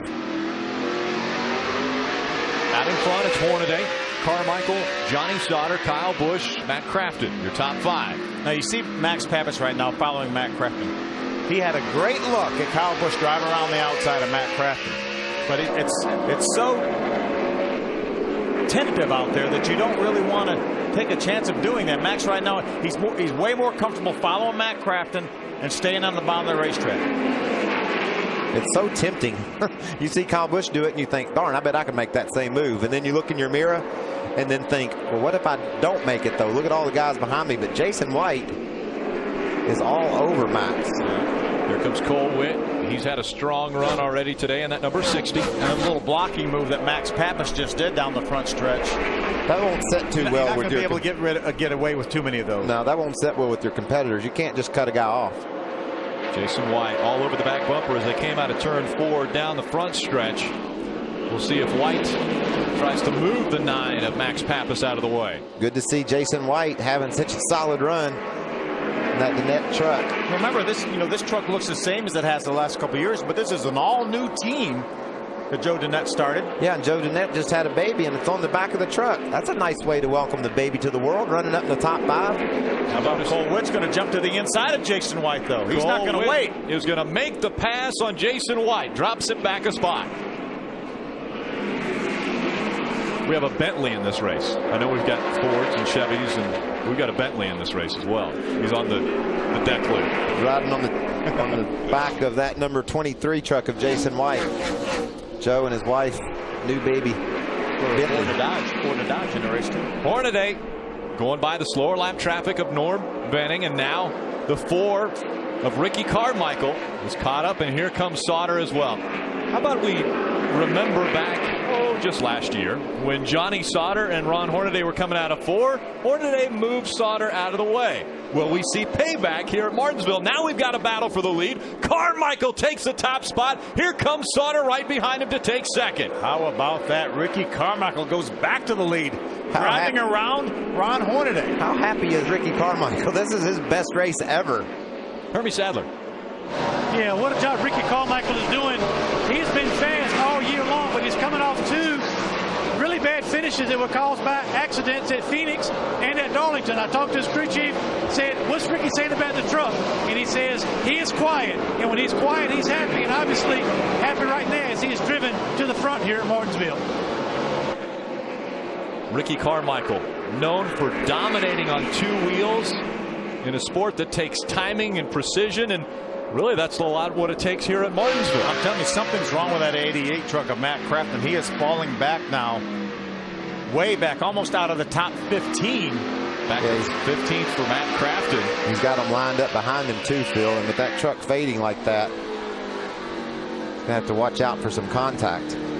I knew something wasn't quite right with that truck when Kyle just easily drove around the outside of him, and now he's beginning to really fall back through the field. Just saw a little bit of moisture on our cameras, but again, we're past the halfway point, so the race is official, but we didn't even think there was going to be moisture. We didn't hear about any precipitation possible for this race. Clouds passing overhead. Max Pappas still trying to hold on to that spot. I just got a text from Todd Barrier, Jeff Burton's crew chief. He said there is rain 1 mile from here.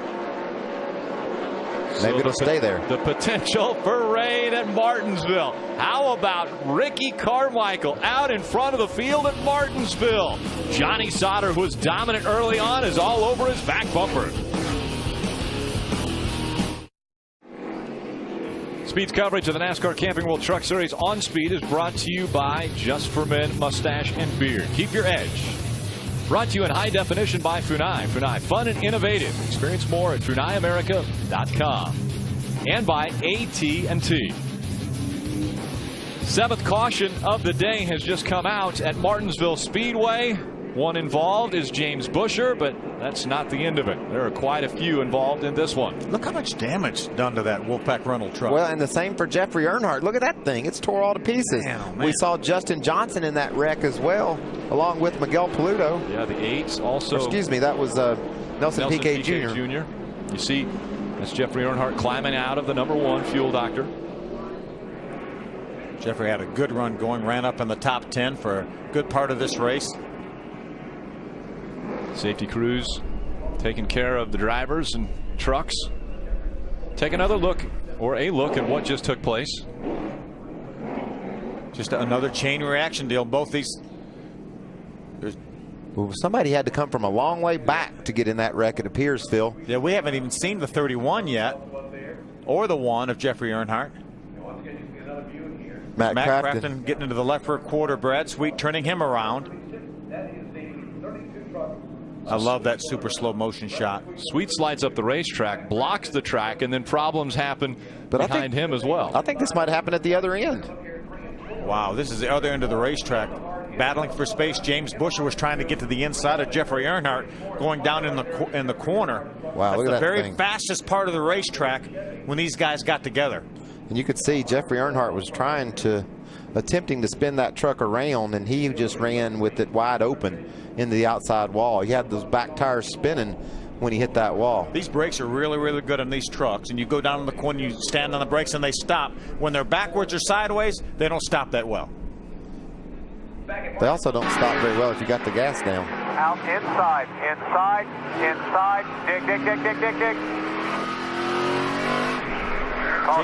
Chase Mattioli wondering what happened there. He really wasn't that much of a part of it.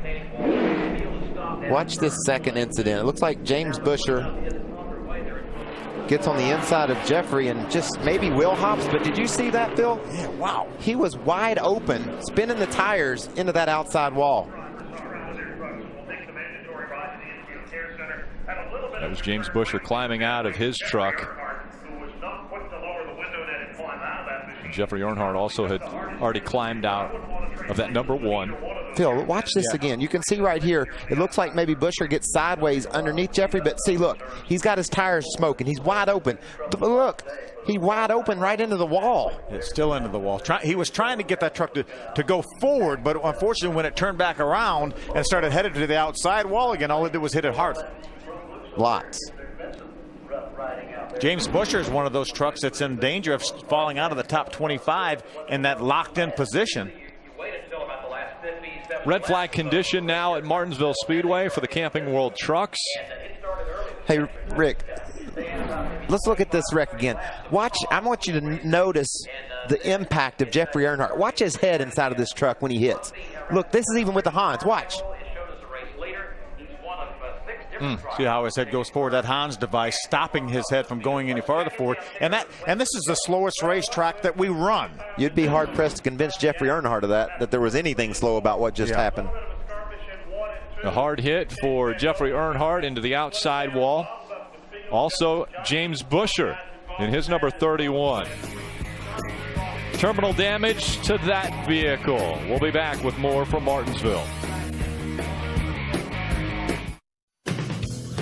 It's Camping World's destination recreation.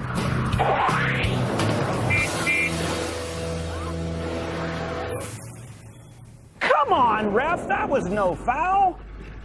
Man, my wife says the only way to enjoy camping is to read a good book. But for me, this weekend we've got March Madness and we've got NASCAR racing on TV. I'm going to do a lot of flipping back and forth. And if you're out camping somewhere and you don't have television, I've got the solution for you. Just come to Camping World. They'll get you a Winegard satellite unit and a Dish Network receiver. Now, what I love about the packages that are available today is you can prepay for just 30 days at a time. No activation fees, no long-term contracts. And with the Winegard units, we can get you one that's completely portable, or we'll get one that's affixed permanently to the top of your RV. It's a great weekend for sports. Some people will be out riding their bike. For me, I'll be stuck to the TV. I'm actually very impressed with Ray that he was able to multitask there, read a book and see a foul that took place. It must have been in a basketball game. That actually wasn't the way Ray wanted that piece to end. Let's take a look at how he wanted it to end.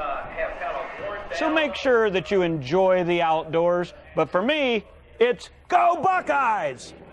And I think the Kentucky Wildcats took care of those Buckeyes, Ray. And they will be playing tonight at 8:48. So you can tune in and watch a little bit of that action, buddy. Nobody predicted that, Michael. No one thought that those Wildcats would get there. But good luck to them, because I hope they win the whole thing now. So Ray has to put his Hondo John Havlicek jersey back in a closet. Phil, I tried putting it on the other day, and it doesn't fit anymore, I promise you. One of the beauties of Martinsville Speedway, yes, that is a train track just outside the backstretch. Speed Inside Deals is your one-stop shop for exclusive ticket offers for Speed viewers. A brand new inside deal from Texas Motor Speedway combines pre-race hospitality with pre-race access to pit road, driver introductions, and a 3 Doors Down concert. You can get all the details on this and other great Speed Inside Deals ticket packages at speed.com/deals. Welcome back, Kroger 250, presented on Speed by Pep Boys. The trucks have fired back up after a red flag condition. The reason why we were under a red flag is this. This is the first incident at this end of the racetrack. They were just trying to pick their way around Chase Mattioli. Chase has been off the pace quite a lot. You see Justin Johnson getting a lot of damage there. Then check this out. Yeah, check there's this Dusty view. Davis going by Chase Mattioli. And Brad Sweet's going to try to get to the inside. Matt Crafton is committed to the bottom. He makes contact with Brad Sweet. Then Nelson Piquet Jr. comes along, as well as Justin Johnson. Now watch this battle down in turn 3. At the same time, getting down into turn 3, James Busher gets into the back of Jeffrey Earnhardt. Wham! I'm telling you, those were incredibly hard impacts. As you can see, Jeffrey Earnhardt was just as head-on as it could possibly be. The good thing was, and you could see there, looking through the windshield, Jeffrey Earnhardt was able to take the steering wheel off quickly. He was starting to pull the straps off to get out because he saw there was fire.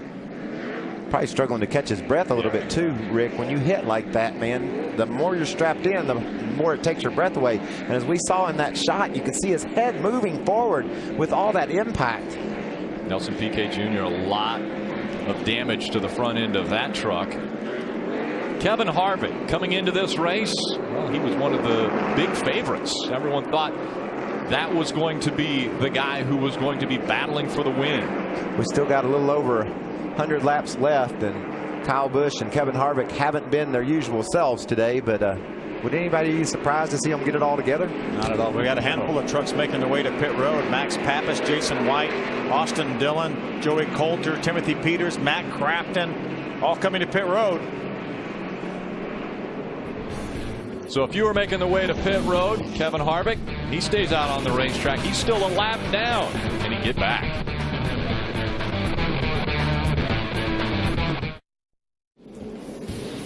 Welcome back to the Kroger 250, presented on Speed by Pep Boys. Martinsville, Virginia, the 4th race of the 2011 season coming in. It was Matt Crafton leading the points. And the favorites were Kyle Busch and Kevin Harvick. Well, right now Kyle Busch running 3rd. Kevin Harvick a lap down, running 23rd. Our Aaron's lucky dog goes to the 07, Caleb Rourke. And let's go down to Hermie. Yeah, Ricky Carmichael and Johnny Sauter stayed on the racetrack, and crew chief Mark Rett, crew chief for Ricky Carmichael, is trying to really pump his driver up. He hasn't led a lot of laps in this series, and he's giving him images of confidence, like Johnny Sauter came on the radio and said, this Ford truck has really got good drive off the corner, good as I've seen all day. So they're doing a little bit of a sales job right now to Ricky Carmichael, making him believe that he can win this race. Well, I love this race, Phil. I've seen it all. You know, we finally had a red. Now we've had a red flag. I guarantee you, there's a green-white checkered in our future. There's no way everything can't happen in this event today. Well, I'm pretty sure earlier you said that Kevin Harvick was out of it. Well, I said jury's still out. Are you saying now that the possibility is that he could get back in it? Well, maybe everything will line back up in the world, right? Here's one guy that is in it, Miguel Paluda with a great run. How about Johanna Long right now running in the 8th position? Good, solid day for her. Pace car is off of the racetrack. The field back in the hands of the 4 of Ricky Carmichael. Coming out of turn 4. Green flag back in the air. Coming into this race, Carmichael had only led 2 laps previously. Oh, look at Johnny way wide. Get down. Get some of that trash on those tires. Wide behind you. Stay low. And Kyle Busch takes over the top spot from that 4 of Ricky Carmichael. Cole Whitt now is going to try to get to the inside of Johnny Sauter. What a huge disadvantage to be on the outside on these restarts. So because of the restart position, Kyle Busch was able to take the spot away from Ricky Carmichael. Carmichael now settles into 2nd. Right behind him is Johnny Sauter.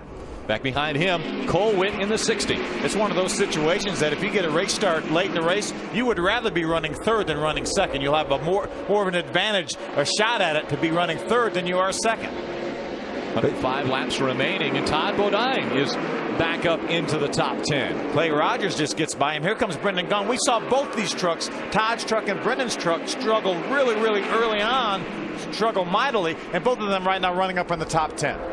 Brendan's finally getting some moves going. That's the first truck I think he's passed all day. He's used track position to get where he's at because everybody on the track's been passing him, but now he seems to be rallying.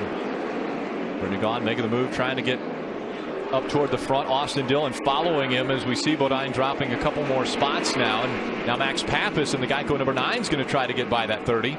Remember, these guys are teammates just as well as Brendan Gaughan in the 62 truck, part of Jermaine's 3-truck team. Up front, it's Kyle Busch, Ricky Carmichael, and Johnny Sauter. They're your top 3 as they race down the backstretch. Cole Whitt maintains that 4th position with Ron Hornaday right now running 5th.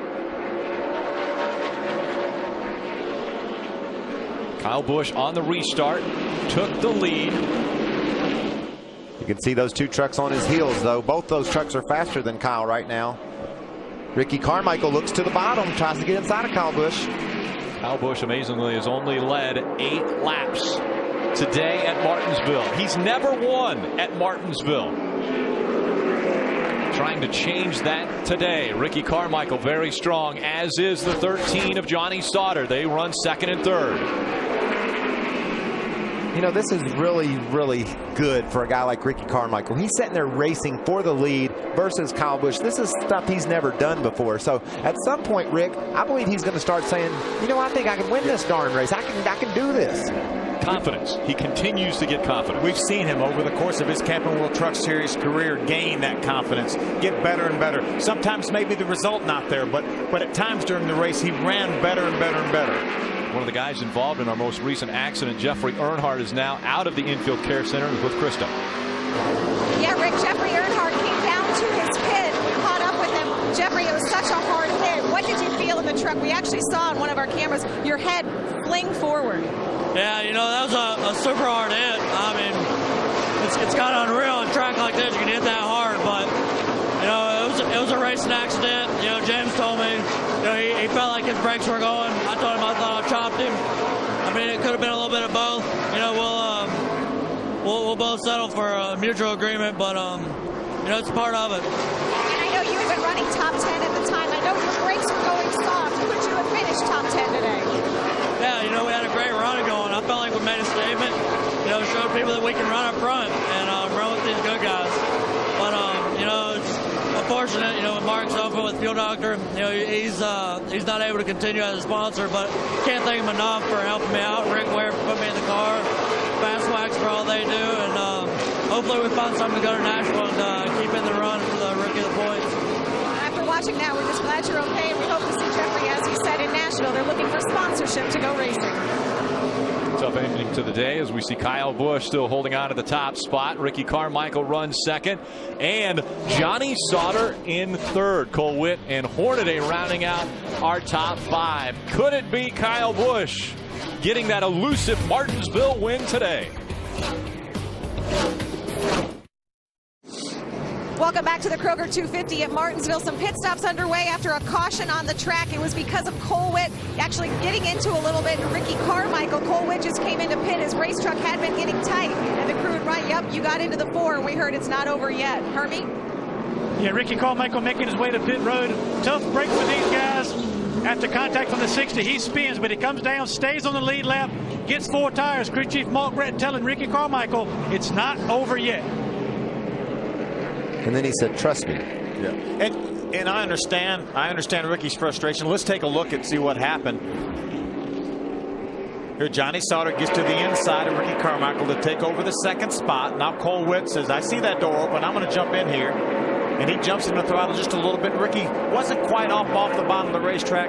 And right now, Ricky's still on the lead lap. Still had a great run going. We still have almost 90 laps. Here's our lucky dog who's going to get back on the lead lap. One of our 2 contenders that we thought were going to be running up front and may still yet. But, hey, let's calm down here. Let's get that good finish for Ricky Carmichael. Let's don't go out after Cole Witt and try to settle the score right now. That's easy for us to say up here in the announce booth. Yeah, practicality's a little tougher. There might be some tempers down on the racetrack. Stay with us. Green flag just coming out once again at Martinsville. Out in front, it's Kyle Busch, Johnny Sauter, Clay Rogers running in the 3rd spot, Miguel Paludo, and Brendan Gaughan, your top 5. Great side-by-side battle for 3rd. Miguel Paludo looks like he may emerge with 3rd place. Johnny Sauter got a huge break on that restart. He started outside. He was able to get down behind Kyle when they entered turn number 1. How about Brendan Gaughan now taking over the 4th spot? He holds on to that. Clay Rogers drops back to 5th, trying to hold on to that position. We're looking for that tie, that orange tie truck that's back on the lead lap right now. Kevin Harvick being shown in the 20th position on the lead lap. Got 80-some laps to go, Phil, and he had to start at the tail end of the field here on this restart as the recipient of the Aaron's Lucky Dog.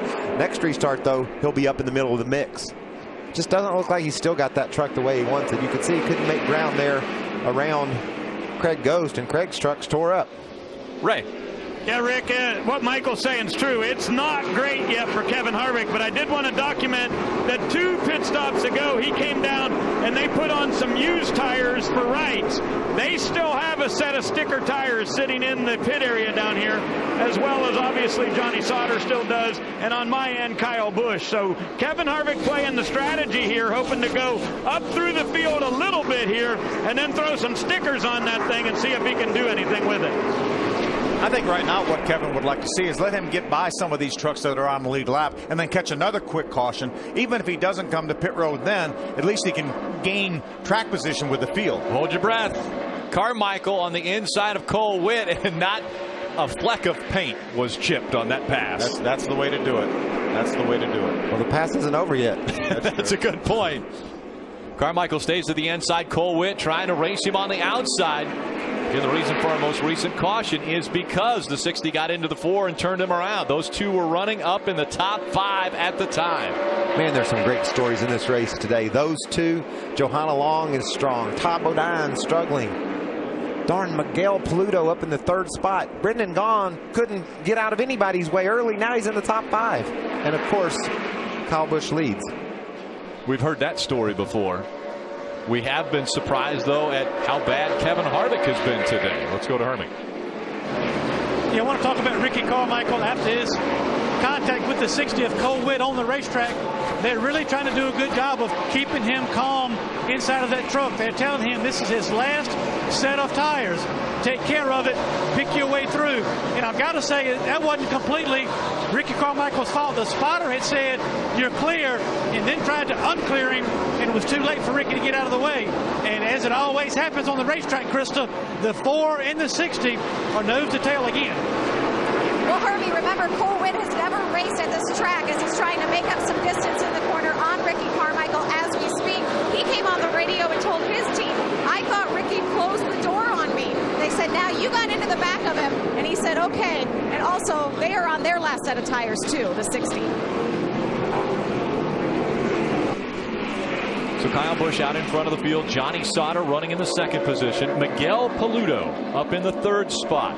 Brendan Gaughan runs fourth. Max Pappas in fifth. 4 of the top 5 positions, all Toyotas. Very international top 5. Yeah, and these two are mad at each other. Caution out for, looks like the 10 once again. Chase Mattioli around in turn 4. Tough day for that kid. Rough day for Chase. Good break, though, for Kevin Harvick. He got by a few trucks. Now he's in the 17th position. But he will be able to restart with those trucks on the lead lap, as opposed to last time after getting the Aaron's lucky dog. He had to start all the way at the back of the field. You think he pits now and gets that last? I think I would do it. I would pit now and hope the rest of them didn't pit, and hope they would come in later. Then I would have the track position. Looks like they've got pitting on their mind, Phil. Yeah, they're going to hit that commitment line there. To the left, here comes Kyle Busch. Brendan stays on the racetrack. Max, several of the trucks stay on the racetrack. The leaders now making their way onto pit road. We would assume this to be the final stop of the race. Let's go to Hermie. Yeah, Johnny Sauter coming in for what should be his last pit stop. 75 laps to go. He's been fighting a little bit of a loose condition up until the last stop. They tightened him up too much. He cannot roll the center. They're going to free him up just a little bit on the last stop. Down on my end, Hermie, we're watching for Kyle Busch to come around the corner. It's sort of hard to find this first pit stall. He does it okay, stops it right in the center. This will be a 4-tire stop for this Toyota. He's driving the same truck today that they used to go to Victory Lane at Phoenix. A pretty smooth stop so far. Gas is going in. We saw no chassis changes on the back. 4 tires on it. Kyle Busch will easily, well, I shouldn't say easily, but he will beat the 13 out of pit road. Miguel Paludo follows out in third. Hermie?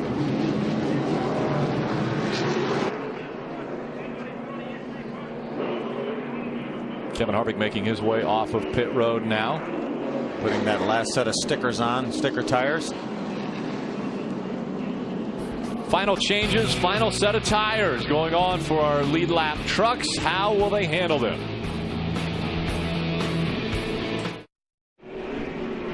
Welcome back to the Kroger 250, presented on speed by Pep Boys. Out in front, Brendan Gaughan. Second, Max Pappas. How about that top 2 as they come to the green flag? Good restart for Brendan. Max is going to try to get to the inside, not going to be able to do it. Austin Dillon's going to take up that space on the inside.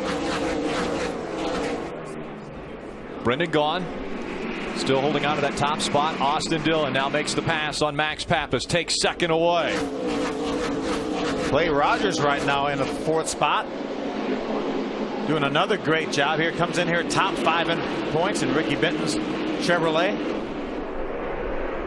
Looking down through that top 10, Phil, they're all truck regulars. None of our Cup guys aren't up there battling for the lead right now. Of course, Kyle Busch was. He made his pit stop, but some of these guys don't have pitting on their mind again. They're ready to go to the finish, and they got that all-important track position.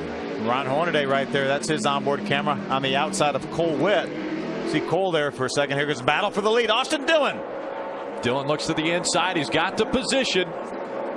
Max Pappas is going to push out. Max is coming right with him, and here comes Clayton Rogers too. This has got to feel great for Max, being up in the trying to battle for the lead of this race. Max Pappas takes second away from Brendan Gaughan. There was some paint traded earlier between those two teammates. And look who's sneaking back up toward the top 5. There's Ricky Carmichael. Went for a spin and he's going to see if he can win. Right now, 3 Germain trucks running up in the top 5. Todd Bodine being the 3rd of the 3. Brendan Gaughan trying to find a way back down to the inside line, but hung out right now. How about the orange 2 truck that just went by? He's making his way to the front. Inside the top 15 now. Yeah. See just a couple of trucks ahead of him. There's Kyle Busch, who was leading the race just a minute ago. Johnny Sauter looked like he got by Kyle right there. Johnny actually was ahead of him. Kyle was trying to get by on the outside. Johnny was behind him when they came off pit road, but on the restart, Johnny grabbed that spot, and they switched it back and forth a couple of times. But, man, that just shows you how tough it is to pass here. Kyle was in front driving away, and now he's stuck back in 12th and not going anywhere. Austin Dillon out in front of the field. Max Pappas giving chase. running second, just 0.3 of a second back. Clay Rogers is third. Here comes Ricky Carmichael around Clay Rogers. He'll grab that third spot. So Carmichael back up into the top 3, looking strong now. Tries to close the gap between he and Max Pappas. Patiently aggressive. Patiently aggressive. That's exactly. Save some. That's exactly what he's been too, Phil. You talked about him keeping his cool and not getting carried away with Cole Witt. Focus on his race. He's got a truck he can win with. I think that's exactly what Ricky Carmichael was able to do. And he raced right around Cole Witt, and they never made any contact. So what you don't win 15 championships by being a hothead, for sure. Well, and then also I think his crew did a great job of talking him through it and say, look, you know, that's over. Calm down. That's racing here at Martinsville. Let's go win us a race. Well, they know they're good. They've been out front. They've led laps. As a matter of fact, Ricky led 36 laps already in this race, trying to make his way back up front. And look at how close we've got the racing here. Clay Rogers slides the back wheels when he comes out of turn 4. Todd Bodine giving chase. Cole Witt right behind him. And you know, Phil, when you slide those back tires like that off one turn, it hurts on the next turn. And if you spin them again, you're going to get in trouble in a hurry. You can't abuse those rear tires. The guys in the pits have done a great job showing us that there's some wear back there. You don't want to make that wear excessive by spinning them. Clay Rogers has been on the same set of tires for 80 laps now. He last pitted on lap number 110. And he's got the whole world held up behind him, too. So Todd Bodine's on his bumper. Here comes Harvick. You heard the words patiently aggressive just a little while ago. With 60 laps to go, I'm not so sure patience is going to be playing into who will win this race. Todd Bodine gets to the inside of Clay Rogers in that battle for 4th. Cole Witt's going to follow him through to take over the 5th position. Hornaday also looking to the inside now of Clay Rogers.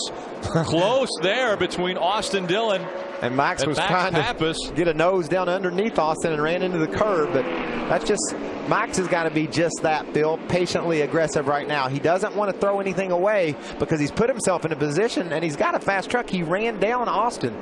He could really win this race. Boy, that would be an enthusiastic victory lane, wouldn't it? Sure would. As you can see, still 57 laps to go now, so a long way to go in this race. You know, 6 drivers have gotten their first win here at Martinsville. That's the most of any other track. So this is fun, shaping up to maybe look like we get a 7th. And we talked about how emotional it is to win at such a historic racetrack. Could it be an emotional victory lane once again today? It would be definitely emotional for Austin Dillon or Max Pappas. Certainly, Austin has been to victory lane in the Camping World Truck Series before, but I know Austin told me his dad, Mike Dillon, who's been going through some health issues, was going to be here this afternoon. So I know right now Mike and Tina are pulling for Austin. Little bump there from Max Pappas. He's all over the back bumper of Austin Dillon. We're seeing Todd Bodine on the right side of your screen getting shuffled out. Cole Witt goes by. So does the 13 of Johnny Sauter. Here comes Kyle Busch. It's amazing. You can get slid up to the outside and lose 3. Now it'll be 4 spots when Ron Hornaday gets by. Wow. Now Kyle Busch was running outside the top 10. He's made his way up into, well, getting close to the top 5, running 6th right now. And Kevin Harvick has made his way up into the top 10. He's caught Matt Crafton battling there with Todd Bodine. Those trucks are both on older tires. And wow, look at the front of Todd's truck. I think he bent it, and it makes it look even funnier when it goes down the straightaway all hiked up. That has to be hurting that truck, even though aerodynamics don't play as an important role here as they do anywhere else. That still has to be way too much air getting underneath that truck. There goes Matt to the inside of Todd. I think you're right, Phil. He's falling back. Crafton goes by, and Harvick will follow. Harvick up to 9th. Kevin Harvick into the 9th position. And he gets a little shot from Todd. I don't know why that would have been. I think I remember some issues earlier, but Todd seemed to get over it pretty quickly. There's Dusty Davis moving in on the 30 of Todd Bodine. Fighting for that 10th spot. Closing in on the final 50 laps, and look at this. Your race leaders coming into traffic now. Chase Mattioli in the 10. They've already gone by Norm Benning in the 57. Austin Dillon trying to put some distance between he and Max Pappas in the Geico number 9. He's done that too, working through that lap traffic a little bit better than Max. Got some breathing room in that 3 truck. Ricky Carmichael running 3rd. Cole Witt 4th. Johnny Sauter 5th. 50 laps remaining. battle for the 4th spot. Johnny Sauter right in the middle. Cole Witt in front of him. Kyle Busch behind him.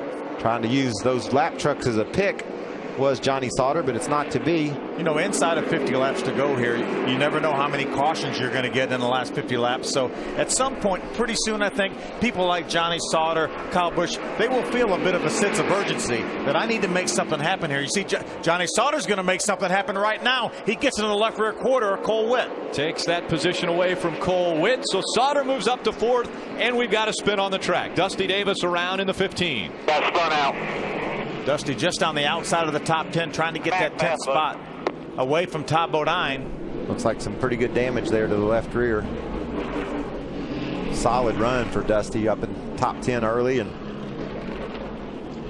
just 18 years old from Las Vegas, Nevada. Make it a lot harder. Make them stop. You have to. There's Todd. That's who he was battling with for the 10th spot.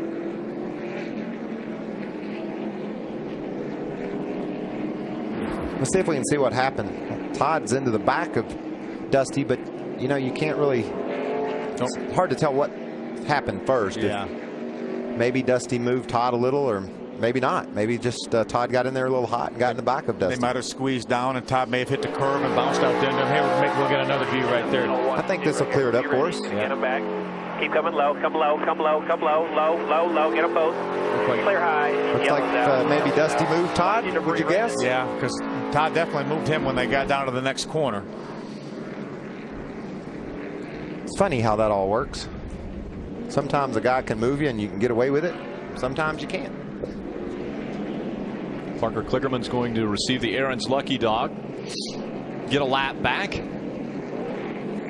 You know, we saw just before the caution Johnny Sauter move around Cole Witt for that 4th spot. I bet he wished now he hadn't made that pass. But that was the next one, though. See, he wanted to get to 3rd, but he just didn't have time to do it. No, now he's going to have to start on the outside, and we've seen that be a handful. Harvick back in the 9th spot, so he'll start on the inside, and Kyle Busch is 6th, so he'll start on the outside. That'd be a fun restart. That inside start for Kevin Harvick may be worth a couple spots here on this restart. Depends on how they all shake out. You know, just 45 laps remaining in this race. What could be the AT&T call of the race? Let's listen.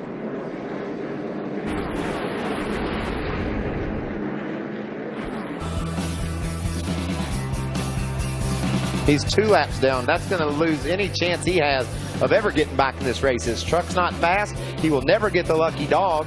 So his race is over.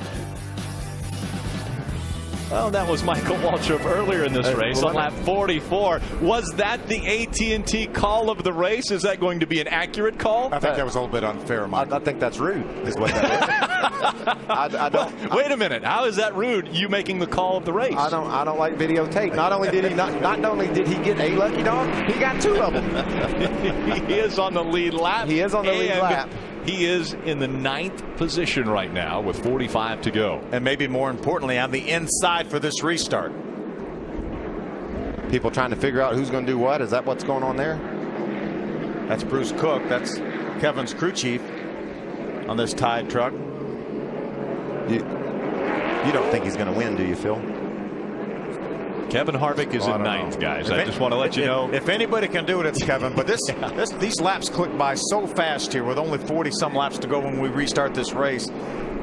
I don't think he can get all the way back to the front to win this thing. Austin Dillon's out in front, and he is going to be difficult to get by. Max Pappas will start on the outside of row number 1. That's always been a difficult starting position here at Martinsville because you get pushed out. The guy in 3rd, who is Ricky Carmichael, could take over that 2nd spot and continue to battle for the lead here. And Ricky's fast. Very fast. He gets around Max. He can go up there and race Austin Dillon. But don't count out Johnny Sauter. Johnny Sauter's back there in 4th. He has led numerous laps, 63 already today. Could he get back up and battle for the lead? Absolutely. And how about that Red Bull Chevrolet of Cole Witt? Been so impressive here, running in the top 10 all day. And there's Kyle Busch, and he wins every now and then in this series. But hasn't won here. So that would be a big accomplishment for Kyle Busch. Right behind him, the guy who raced here and won here most recently, Ron Hornaday, running in the 7th spot. There's Matt Kraft on the 88 truck, our point leader. Right now, 19 straight top 10 finishes for Matt Crafton coming in here.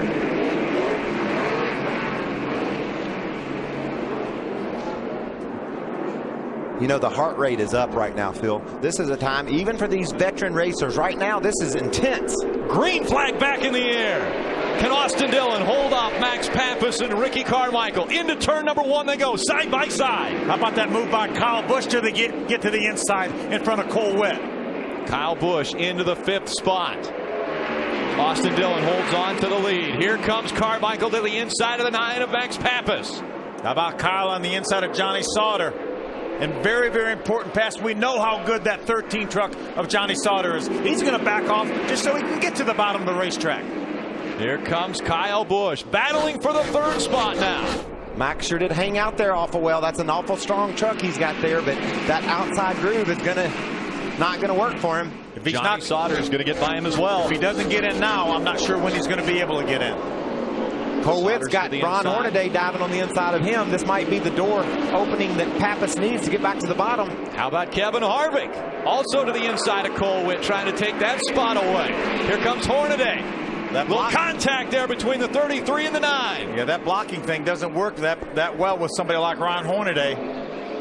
Hornaday to the inside. He's got the 2 of Kevin Harvick all over his back bumper, trying to get by that 9 of Max Pappas. Look who's going to second. Got a battle for second. Kyle Busch takes second, away from the 4 of Ricky Carmichael. Now it's Austin Dillon, Kyle Busch, Ricky Carmichael, and the 13 of Johnny Sauter. Ron Hornaday rounds up our top 5, and a little sideways there for Ricky Carmichael. He saves it and stays in front. That's exactly where he spun out earlier. Johnny Sauter about made it a replay. A little bit higher through turn number 4. That opens the door for the 13. Here comes Sauter into turn number 1. He takes the spot away from Carmichael. We talked about the sense of urgency running out here. Problems with the 30 truck of Todd Bodine. Way up the racetrack for Todd Bodine. Right rear, and around goes Todd Bodine. The caution hasn't come out yet. Now he's down at the bottom of the track, and the caution comes out now. The 11th caution of the day. Puts Johnny Sauter now on the inside in that 3rd spot. Kevin Harvick 5th on the inside. Kyle Busch went from 6th to 4th when he started on the outside, so I'm not sure that's enough of a penalty for him. Might have to do more than that to him. See if we can watch Todd. I think I saw him brush the wall coming off. There he is, look. Boom. That loses his momentum. Todd's struggling a little bit now. Probably had some debris on his tires. Off the wall. And then that gets some trash. You know, we saw that rubber flying. He goes up high. And then it's worse. Then he has more rubber on the tires. Up into the marbles. And around Todd Bodine goes. Just no grip at all out there in those marbles. Todd does a nice job keeping that truck out of the outside wall. I bet you Todd would have promised you he had a flat tire. It felt so bad, but it just all that excess rubber on his tires. Good news, he stays on the lead lap. There's some of that debris we're talking about. 35 laps to go at Martinsville. Short track racing. We've seen guys move others out of the way. The guy out front now is Austin Dillon, right? I want to let you know about Austin Dillon on the radio. He has come on and said Kyle Busch very well may win this race today, but if he does it, he's going to have to pass me on the outside. He said there's no way that 18 is going below me. I'm going to hug the bottom, and they just told him Kyle's really working those tires to get him, and all of a sudden the 3 starts to swerve a little bit more, but the 3 says no way does the 18 go to the bottom. Hermie? Yeah, Ricky Carmichael is having such a good day. What a great comeback. When they spun earlier with the 60, he went back to 18th position on the racetrack. He just lost the 3rd spot to Johnny Sauter. But his crew chief, Mark Rett, as he keeps telling Ricky Carmichael, big picture. We can have a great day today. Big picture. This restart is going to be very important. Krista? Hermie, before that last restart, Cole Witt was running as high as 4th. He has drifted back. The reason he said he's just getting shoved around, his crew chief Marcus Richmond says, I know, just hang in there, and if you need to, do it back. Thanks, Krista. Cole Witt, his finish for the last 3 races. 13th, 6th, and 8th. Very impressive for the young man. Here's a 30 truck coming in. Obviously, it looks like tires are up here, but it looks like used tires going back on this truck. Ray reported that earlier that he got an extra set of tires when he spun on lap number 44. I think they've already used those tires. These are probably some tires that they have been on the truck already and just re-glued them and put them on here. Now they're going to come in and get left. Same situation, probably use left side tires, but it'll be better than what they had on that truck. Well, the reason why they make 2 pit stops like that, Phil, is he was so far behind. If he had stopped and tried to get all 4 of them at once, there's a chance he would have went a lap down. So the team smartly says, come get 2 and then come back and get 2 more. They go double file now. Kyle Busch, what an amazing 2011 already for Kyle Busch. 5 wins and 12 starts so far, and that doesn't count Casey Kane winning in his truck at Darlington. So he's got six wins if you want to count winning as an owner at Darlington with Casey Kane in the trucks. I've done the percentage. It's 46% if you count Casey Kane's win, because he was the owner of that. You got to throw that in there. Absolutely, you're all over it, I'm telling you. Unbelievable the number of races Kyle Busch has gone to victory lane. Now coming out of turn 4, green flag back in the air. Can he get by Austin Dillon? Kyle Busch on the outside, Dillon on the inside. Here comes Johnny Sauter, right on the back bumper of Austin Dillon. To the outside, Kyle Busch goes. Does he take the lead? He does down the backstretch. How about Johnny Sauter? We talked about him being on the inside on this restart. He's able to take advantage. Gets to the inside of Austin Dillon. Here comes Harvick. And Kevin Harvick making his way up, trying to battle for that 3rd spot now. And Michael, you're going to have to start talking about Kevin Harvick. He's running good. No truer words spoken. Ricky Carmichael trying to hold on to a top 5 position now, as we're seeing Austin Dillon also slip back. It is nice to see that everything's back in order now, right? Busch and Harvick. That's right. The fastest truck early. Johnny Sauter is right there between those two. Harvick looks like that pit stop where the crew went under the hood and changed his front end settings has certainly paid off for him. 29 laps of racing to go. 28 when they hit the stripe. It's Kyle Busch, Johnny Sauter, and Kevin Harvick, your top 3. Sauter, the dominant truck earlier. Now we've got some debris on the racetrack that brings out the 12th caution. Oh, guess what? Now Johnny Sauter has to go to the outside, and Kevin Harvick will be restarting in 3rd, 2nd in line on the inside. What about that restart for Kyle Busch? Unbelievable. I mean, he's the only one that can pull off those passes. It's amazing. Austin Dillon said he's going to have to pass me on the outside, so that's exactly what Kyle did. Maybe he was listening to the radio. He might have been. And then Johnny Sauter passed him on the inside, and he said no one was going to do that. So Austin just didn't get the restart he needed. And you know what? It cost him too, Phil. Not only did he lose the lead, but he fell out of the top 5 because of that start. Debris off of the 29 of Parker Kligerman brings out the 12th caution of the day and lets everybody grab their breath. Guys, let's look at this restart here. Austin Dillon's going to bring him down to take the green flag.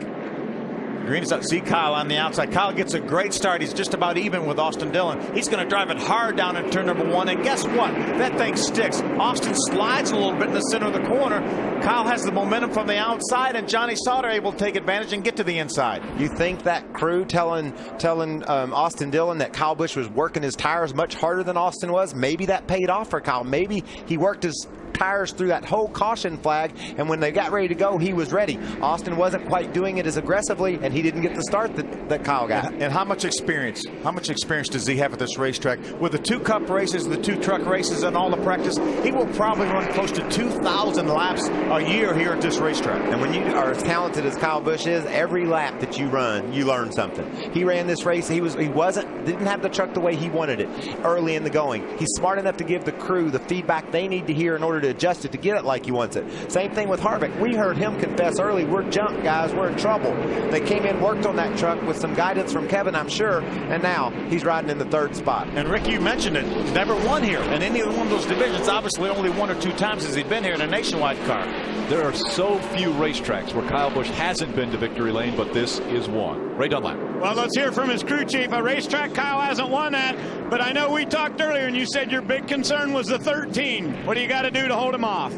I think we're all right once we run 4 or 5 laps, get some heat back in the tires. He just seems like he's a little better on the initial get-go.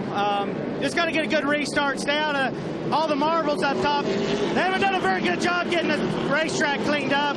This tire really chunks up, and if you get up there, it just takes you a while to get going again.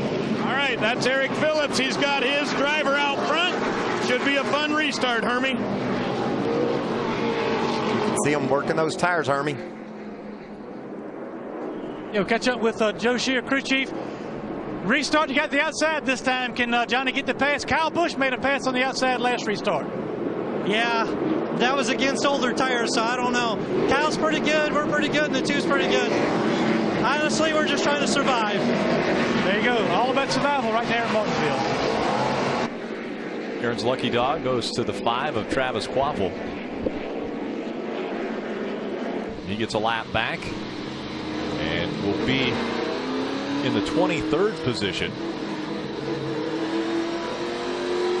2x2 once again going down the backstretch, and obviously the preferred line is the inside. We've got Kyle Busch there, we've got Kevin Harvick there. Does Johnny Sauter get hung out, or could Johnny Sauter have as great a restart as Kyle Busch just did? I know it's going to be hard. That was about as good a restart as you could get that Kyle Busch had from the outside of the front row. We're about to find out. Green flag back in the air. Kyle Busch on the inside. Sauter on the outside. Contact. Carmichael gets a little sideways. Sauter not as good a restart. Now Harvick trying to get to the inside to take second away. Carmichael dropping back. Some big contact there between him and another truck. There's the battle for second. I think Johnny Sauter has to consider it a minor victory to be able to emerge after one lap in second spot. I think a major victory. That means victory is still in his sights. He can see the guy he's got to beat. Doesn't have to worry about how far he's going to drop back by being stuck on that outside line. Here comes Harvick once again, challenging for the position. Out in front, Kyle Busch. Running second, Johnny Sauter. Third, the 2 of Kevin Harvick. But it's Hornaday and Peters top 5. Amazing what Kevin Harvick has done today. Major adjustments under the hood on the 2 truck. He was 2 laps down and he's running third. They were adjusting the shims in the right front upper control arm. I mean, they consciously knew that they were going to lose another lap on pit road making those adjustments, but Kevin felt so strongly about it. It was worth it to him. And look at here. He's battling for the second spot here with 20 to go. I think they knew they would lose a lap and figured through the lucky dog they could get that back. But when they lost that second one, I mean, on a short track like Martinsville, there's so many cautions, it played into his hands. But, man, being 2 laps down, that can sometimes be a death sentence. What a great run Johnny Sauter has had today, who's right in front of Kevin Harvick. Johnny led 63 laps of this race early on after capturing his 3rd career pole. First time that Thor Sport Racing has won a pole here at Martinsville. And now Johnny Sauter running in the 2nd spot, trying to reel in that 18 of Kyle Busch. Kyle Busch that last lap ran a lap very, very close to what these trucks ran for the pole position. He ran a 20.02. Our pole was in the high 19s. Amazing. It's just an amazing job by these 2 drivers. We talked about them at the early part of the race, how dominant they are. But what about this cat? Timothy Peters, we saw him crashed on the front straightaway early in the going. You're talking about a death sentence. We didn't know what would happen with him. He's got it all patched up, running in the top 5, Phil. Did you write him off too? No, just Kevin Harvick. Well, Timothy Peters running in the 5th position. Crafton, Dillon, Cole Witt, Brendan Gaughan, Max Pappas all in the top 10. Joey Coulter, Miguel Paludo. Sure is fun to see these cats. And look at Johanna Long right there racing along with these guys. She's running 13th. Ricky Carmichael has dropped all the way back to 14th now after that restart. Was that a situation where his tires weren't cleaned off, Michael? I believe so, because he just dropped like a rock. But then once he got stabilized, he was able to pass Todd Bodine, get into the 14th spot, and now he's all over the back of Johanna Long. Johnny Sauter lead. Kyle Busch out in front of Johnny Sauter. Sauter has closed the gap now as we're closing in on the final 14 laps of racing. Will Johnny use that bumper when he gets to Kyle? Well, with 14 to go, he probably won't. With 10 to go, he might. And with 5 to go, he will. Johnny Sauter has been so strong today. If this one gets away from him, he will be once again very disappointed. He's got to be proud of the way that team brought his truck here, though. They've got a fast truck. He's great in qualifying, and now he's putting the pressure on Kyle Busch late in the go, and they've driven away from Kevin Harvick. Remember when we talked to Johnny Sauter earlier in this broadcast, he said they were junk when they unloaded. They made some adjustments and all of a sudden went towards the top of the chart. And he's been fast ever since. Now they're coming up on the slower lap traffic. So we'll see how they negotiate around Norm Benning in the 57. Look at Johanna Long around Miguel Paludo. She's up to the 12th spot. Fast truck for her. Ricky Carmichael. Be careful out there. Outside. Yep. There's junk out there, and look what it does to her. Watch when she gets to this corner. It'll still go straight, I bet. Yep, can't get her turned. She's going to lose 2 spots after trying to gain 1. Just by getting a little bit high off turn 2. You see her shaking the truck there, trying to get the tires cleaned off. It's like you're on ice. You would think rubber on rubber would work, but it does anything but. And it doesn't go away for a lap or two. I mean, it takes a little while to wear it off. Johnny Sauter just doesn't want to see a caution. He's caught Kyle Busch. He's faster than Kyle Busch, and if they have a restart, he'll have to fight Kevin Harvick to stay with Kyle Busch. People going everywhere trying to get by Chase Mattioli. And there's trouble. the caution. Around goes the 97 of Matt Lofton. We're driving a close. You got a spin up here ahead. No caution yet. Caution. 13th caution of the day has come out. This time it was Lofton. There was a lot of contact down there as well. Those guys fighting for the territory or the real estate on the track. Exactly what you were talking about. The last thing Johnny Sauter wanted to see right there. There's no guarantee that he will emerge after this restart. Not to mention trying to get by Kyle. There's no guarantee that he'll maintain the second position. No. He did a great job the last restart to hold second. Take a look. This started early and it got ugly.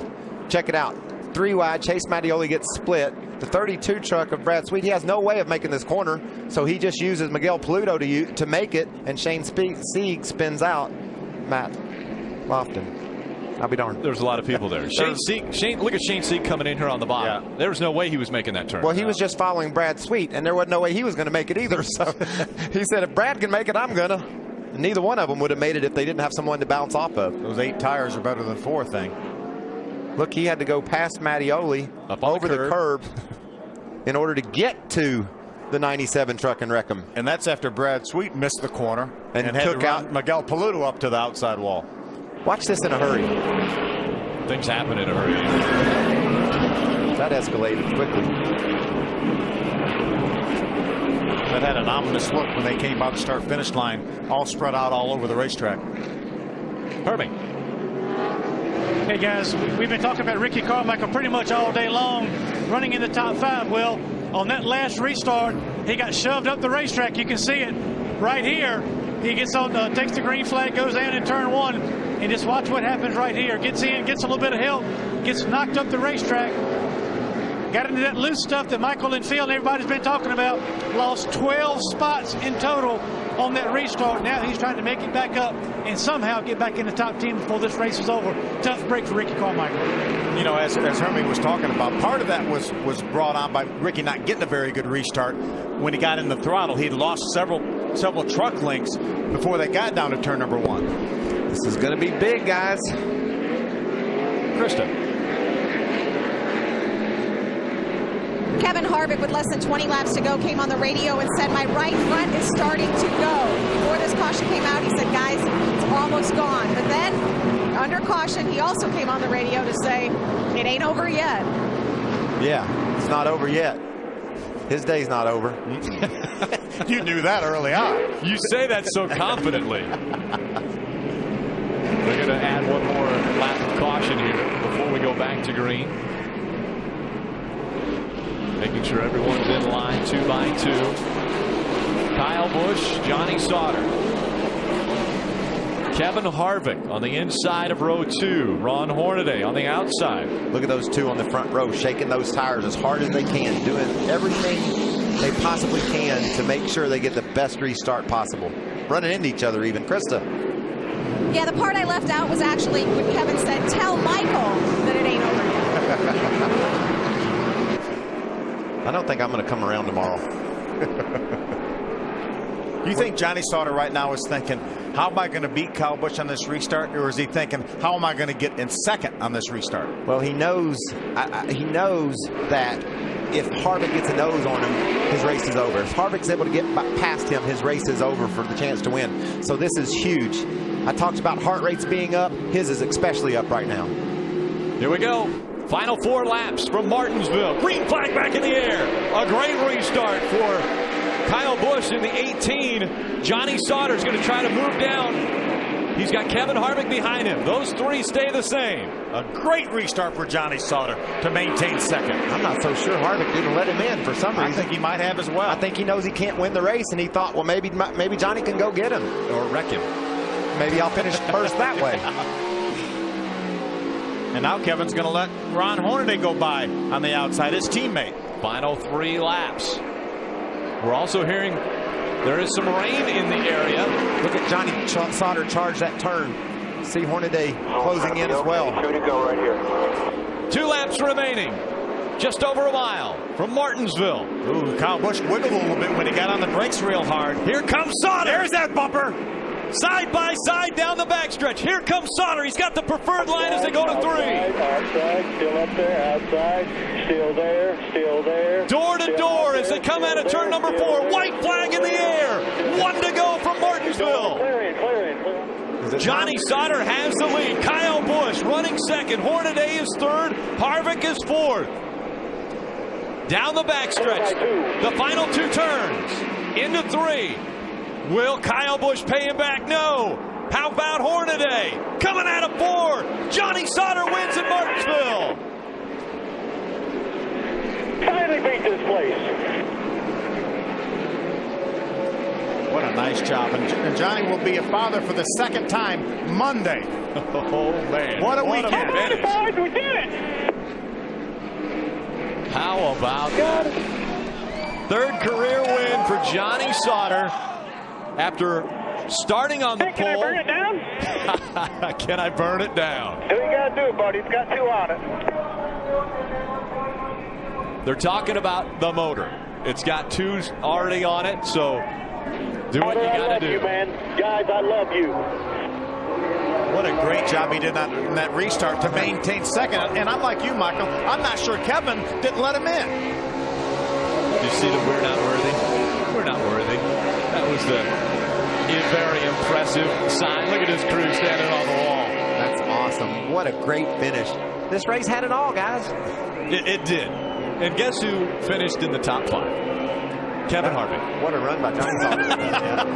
What a run by Johnny Sauter. Let's go now to Herbie. How about that, crew chief? Your driver got it done when it counted. It's unbelievable. You know, like I told everybody here, we always run good here. We always have something happen. We finally got the monkey off our back. I just want to thank Duke and Rhonda and Safe Auto, Chevrolet. This is an awesome deal. And you beat Kyle Busch. And somebody finally beat Kyle Busch. We had a good car all weekend. These guys have been solid. That's crew chief Joe Shear. You know, you got to give Kyle Busch a lot of credit. You know, he could have ran in there and knocked Sauter back out of the way. And there was a little bit of contact when Johnny got underneath Kyle, but I'm telling you, what a class act by Kyle to take second place like that. Take a look at this. The pass for the lead. Watch, he just nudges him a little bit, gets him sideways. Now Kyle had the opportunity to do this right back to him. Yep, and didn't do it. That's about as clean a pass as you're going to get at Martinsville. That was very clean. Johnny stays right against the curb. Doesn't move up into Kyle. Kyle gives him room. Nice race. Johnny Sauter, the first regular in the Truck or Nationwide Series to grab a victory.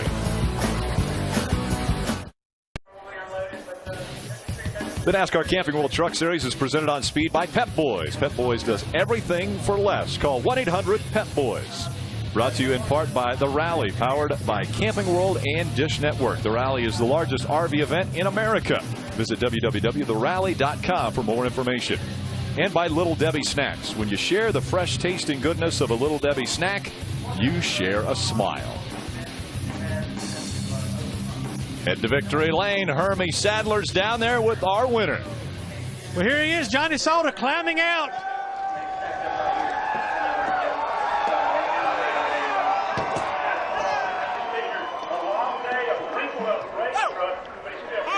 I wanted some Gatorade. Thank you very much. Congratulations. You guys really wanted this win. You got it done when it counted.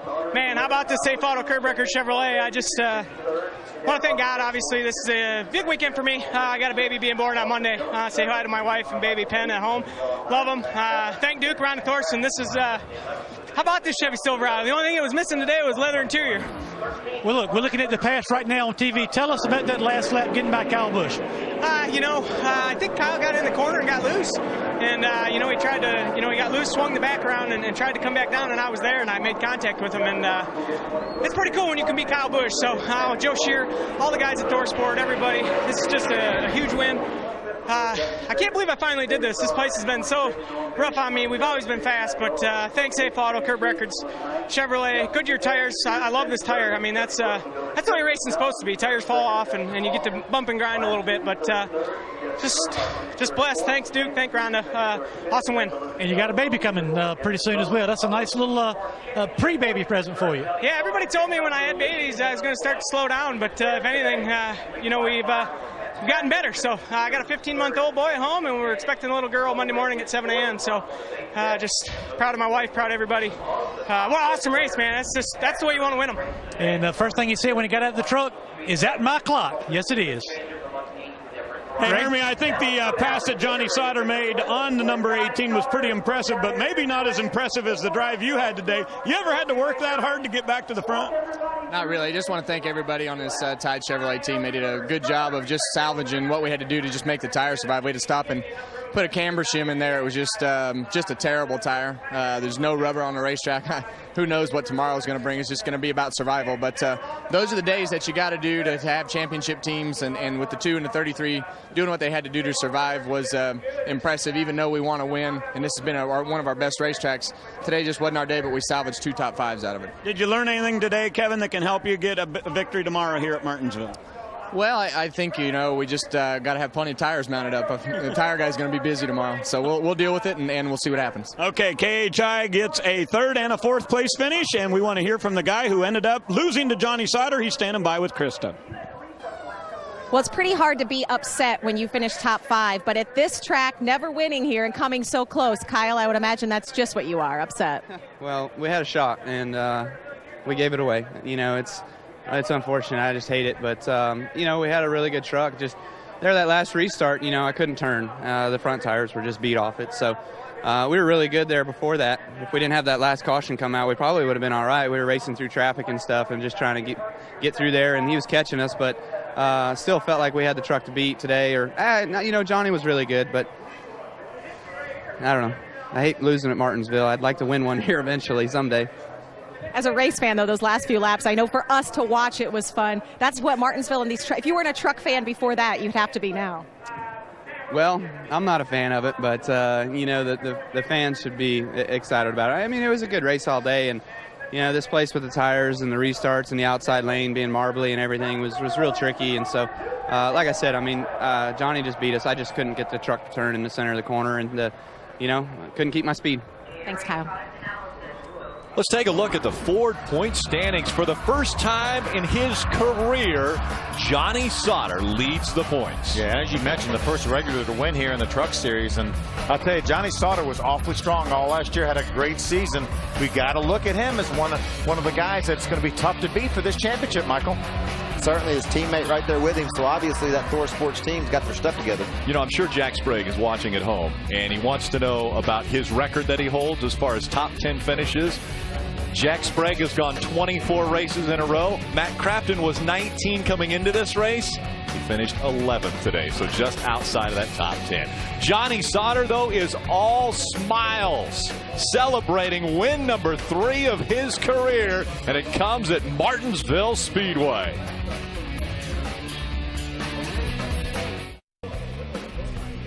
Welcome back. The Kroger 250 presented on Speed by Pep Boys, just concluding. The grandfather clock goes to Johnny Sauter. And, of course, Johnny Sauter had to keep his edge all race. He was dominant early on, but he had to pass at the end. We take a look at our Just for Men, Keep Your Edge. What a nice move by Johnny Sauter. He maintained second on the restart. He just a little bit of a nudge. Kyle Busch told us his truck wouldn't turn in the center. That opened the door just enough for Johnny to get up in there. Yeah, Kyle was up off the bottom of the racetrack, and Johnny jumped on it and took advantage and then drove away. See, Hornaday trying to get around Kyle for second. What a great race we had today. Just for men, mustache and beard, keep your edge. And another guy who had a very good run here at Martinsville is with Ray. Hey, Rick, I wanted to give you a quick tour of the 17. I'm pretty sure they're going to be able to save this spoiler. Check out the back bumper. Completely junk. Sides all ripped off. Come around here. How about this front? Look at this. The nose is jammed in. The guys did all that. It's crazy. Timothy Peters, how in the world did you end up with a good finish with that kind of a race truck? Got a great Red Horse Racing team, man. It's, it's wrinkled up. Motions are flying high at Martinsville, but hey, I'm at home and we finished top 5. I can't believe it. The way we unloaded, we were off, but Butch Hilton and all the guys never give up, so can't thank them enough. Congratulations, guys. I would say this is sort of like a win. Let's go over and talk to Krista, who's standing by with another member of the KHI team. That's right, our third place finisher today, Ron Hornaday. Now, last time we were here, you were the guy standing in victory lane with the grandfather clock, but a top 5 at Martinsville after your long history here, not too bad. I'll take a top 5. The Cook Perfect Meatball Chevrolet was pretty good. I had to get that in there. I keep doing it backwards. It's perfect cooked, but it's actually cooked perfect meatballs. Unbelievable day. Jeff Hensley and I fought it all day yesterday, and then he made some guesses this morning, and it wasn't bad. So we know what we got to work on, and good you brought a little different tire. But I got to thank KHI, everybody, Reem. It takes a lot of people, and if you guys ever go hunting, you go up to Jack Sprague's. He's got a little ultimate hunting club, but it's pretty cool. I got to thank Wiley Axe and everybody. It takes a lot of people to do this, and I'm just really happy to be part of this. And you mentioned the tires. How bad were they, or were yours okay today? No, we quartered 2 sets of it, and so it just towards the end I was riding around, and Joe all along turned me sideways, about wrecked me, so I had to let her know that I was trying to ride along. So it's just one of them tough days. I mean, we just didn't get the handle on it, and a lot of people were coordinating, and it wasn't the race we normally see at Martinsville, but one guy definitely got hooked up, and that was Johnny Sauter. I got to congratulate him. He did a good job tonight. But we'll get him back. I mean, it's a long day, and I got to thank Indian Motorcycles and everybody at KHI. Thanks for all the help. We were here in the spring. It was Hornaday and Sauter with some words for each other. Today, Hornaday finishes 3rd. And Hornaday praising the 13 of Johnny Sauter because he was dominant in this race. He certainly was, and that's 3 top 3 finishes in a row for Ron Hornaday after his tough start at Daytona. After a windy day here in Martinsville, the next stop for the Camping World Truck Series will be Nashville in 3 weeks. Bumping and banging is the story when you come to a short track, and we saw plenty of that today. We had our share of it for sure. Harvick knocking Tom Bodine out of the way. Jeffrey Earnhardt wide open into the wall. Crazy day at the races. In the end, it was the 13 of Johnny Sauter making a picture-perfect pass on Kyle Busch and grabs his 3rd career win in the Camping World Truck Series. In 3 weeks, the Camping World Truck Series will hit a note in Music City as it visits the Nashville Superspeedway. Last August, it was Todd Bodine who played us a guitar solo on the way to his 2nd championship. Who will be rocking out on the guitar this time?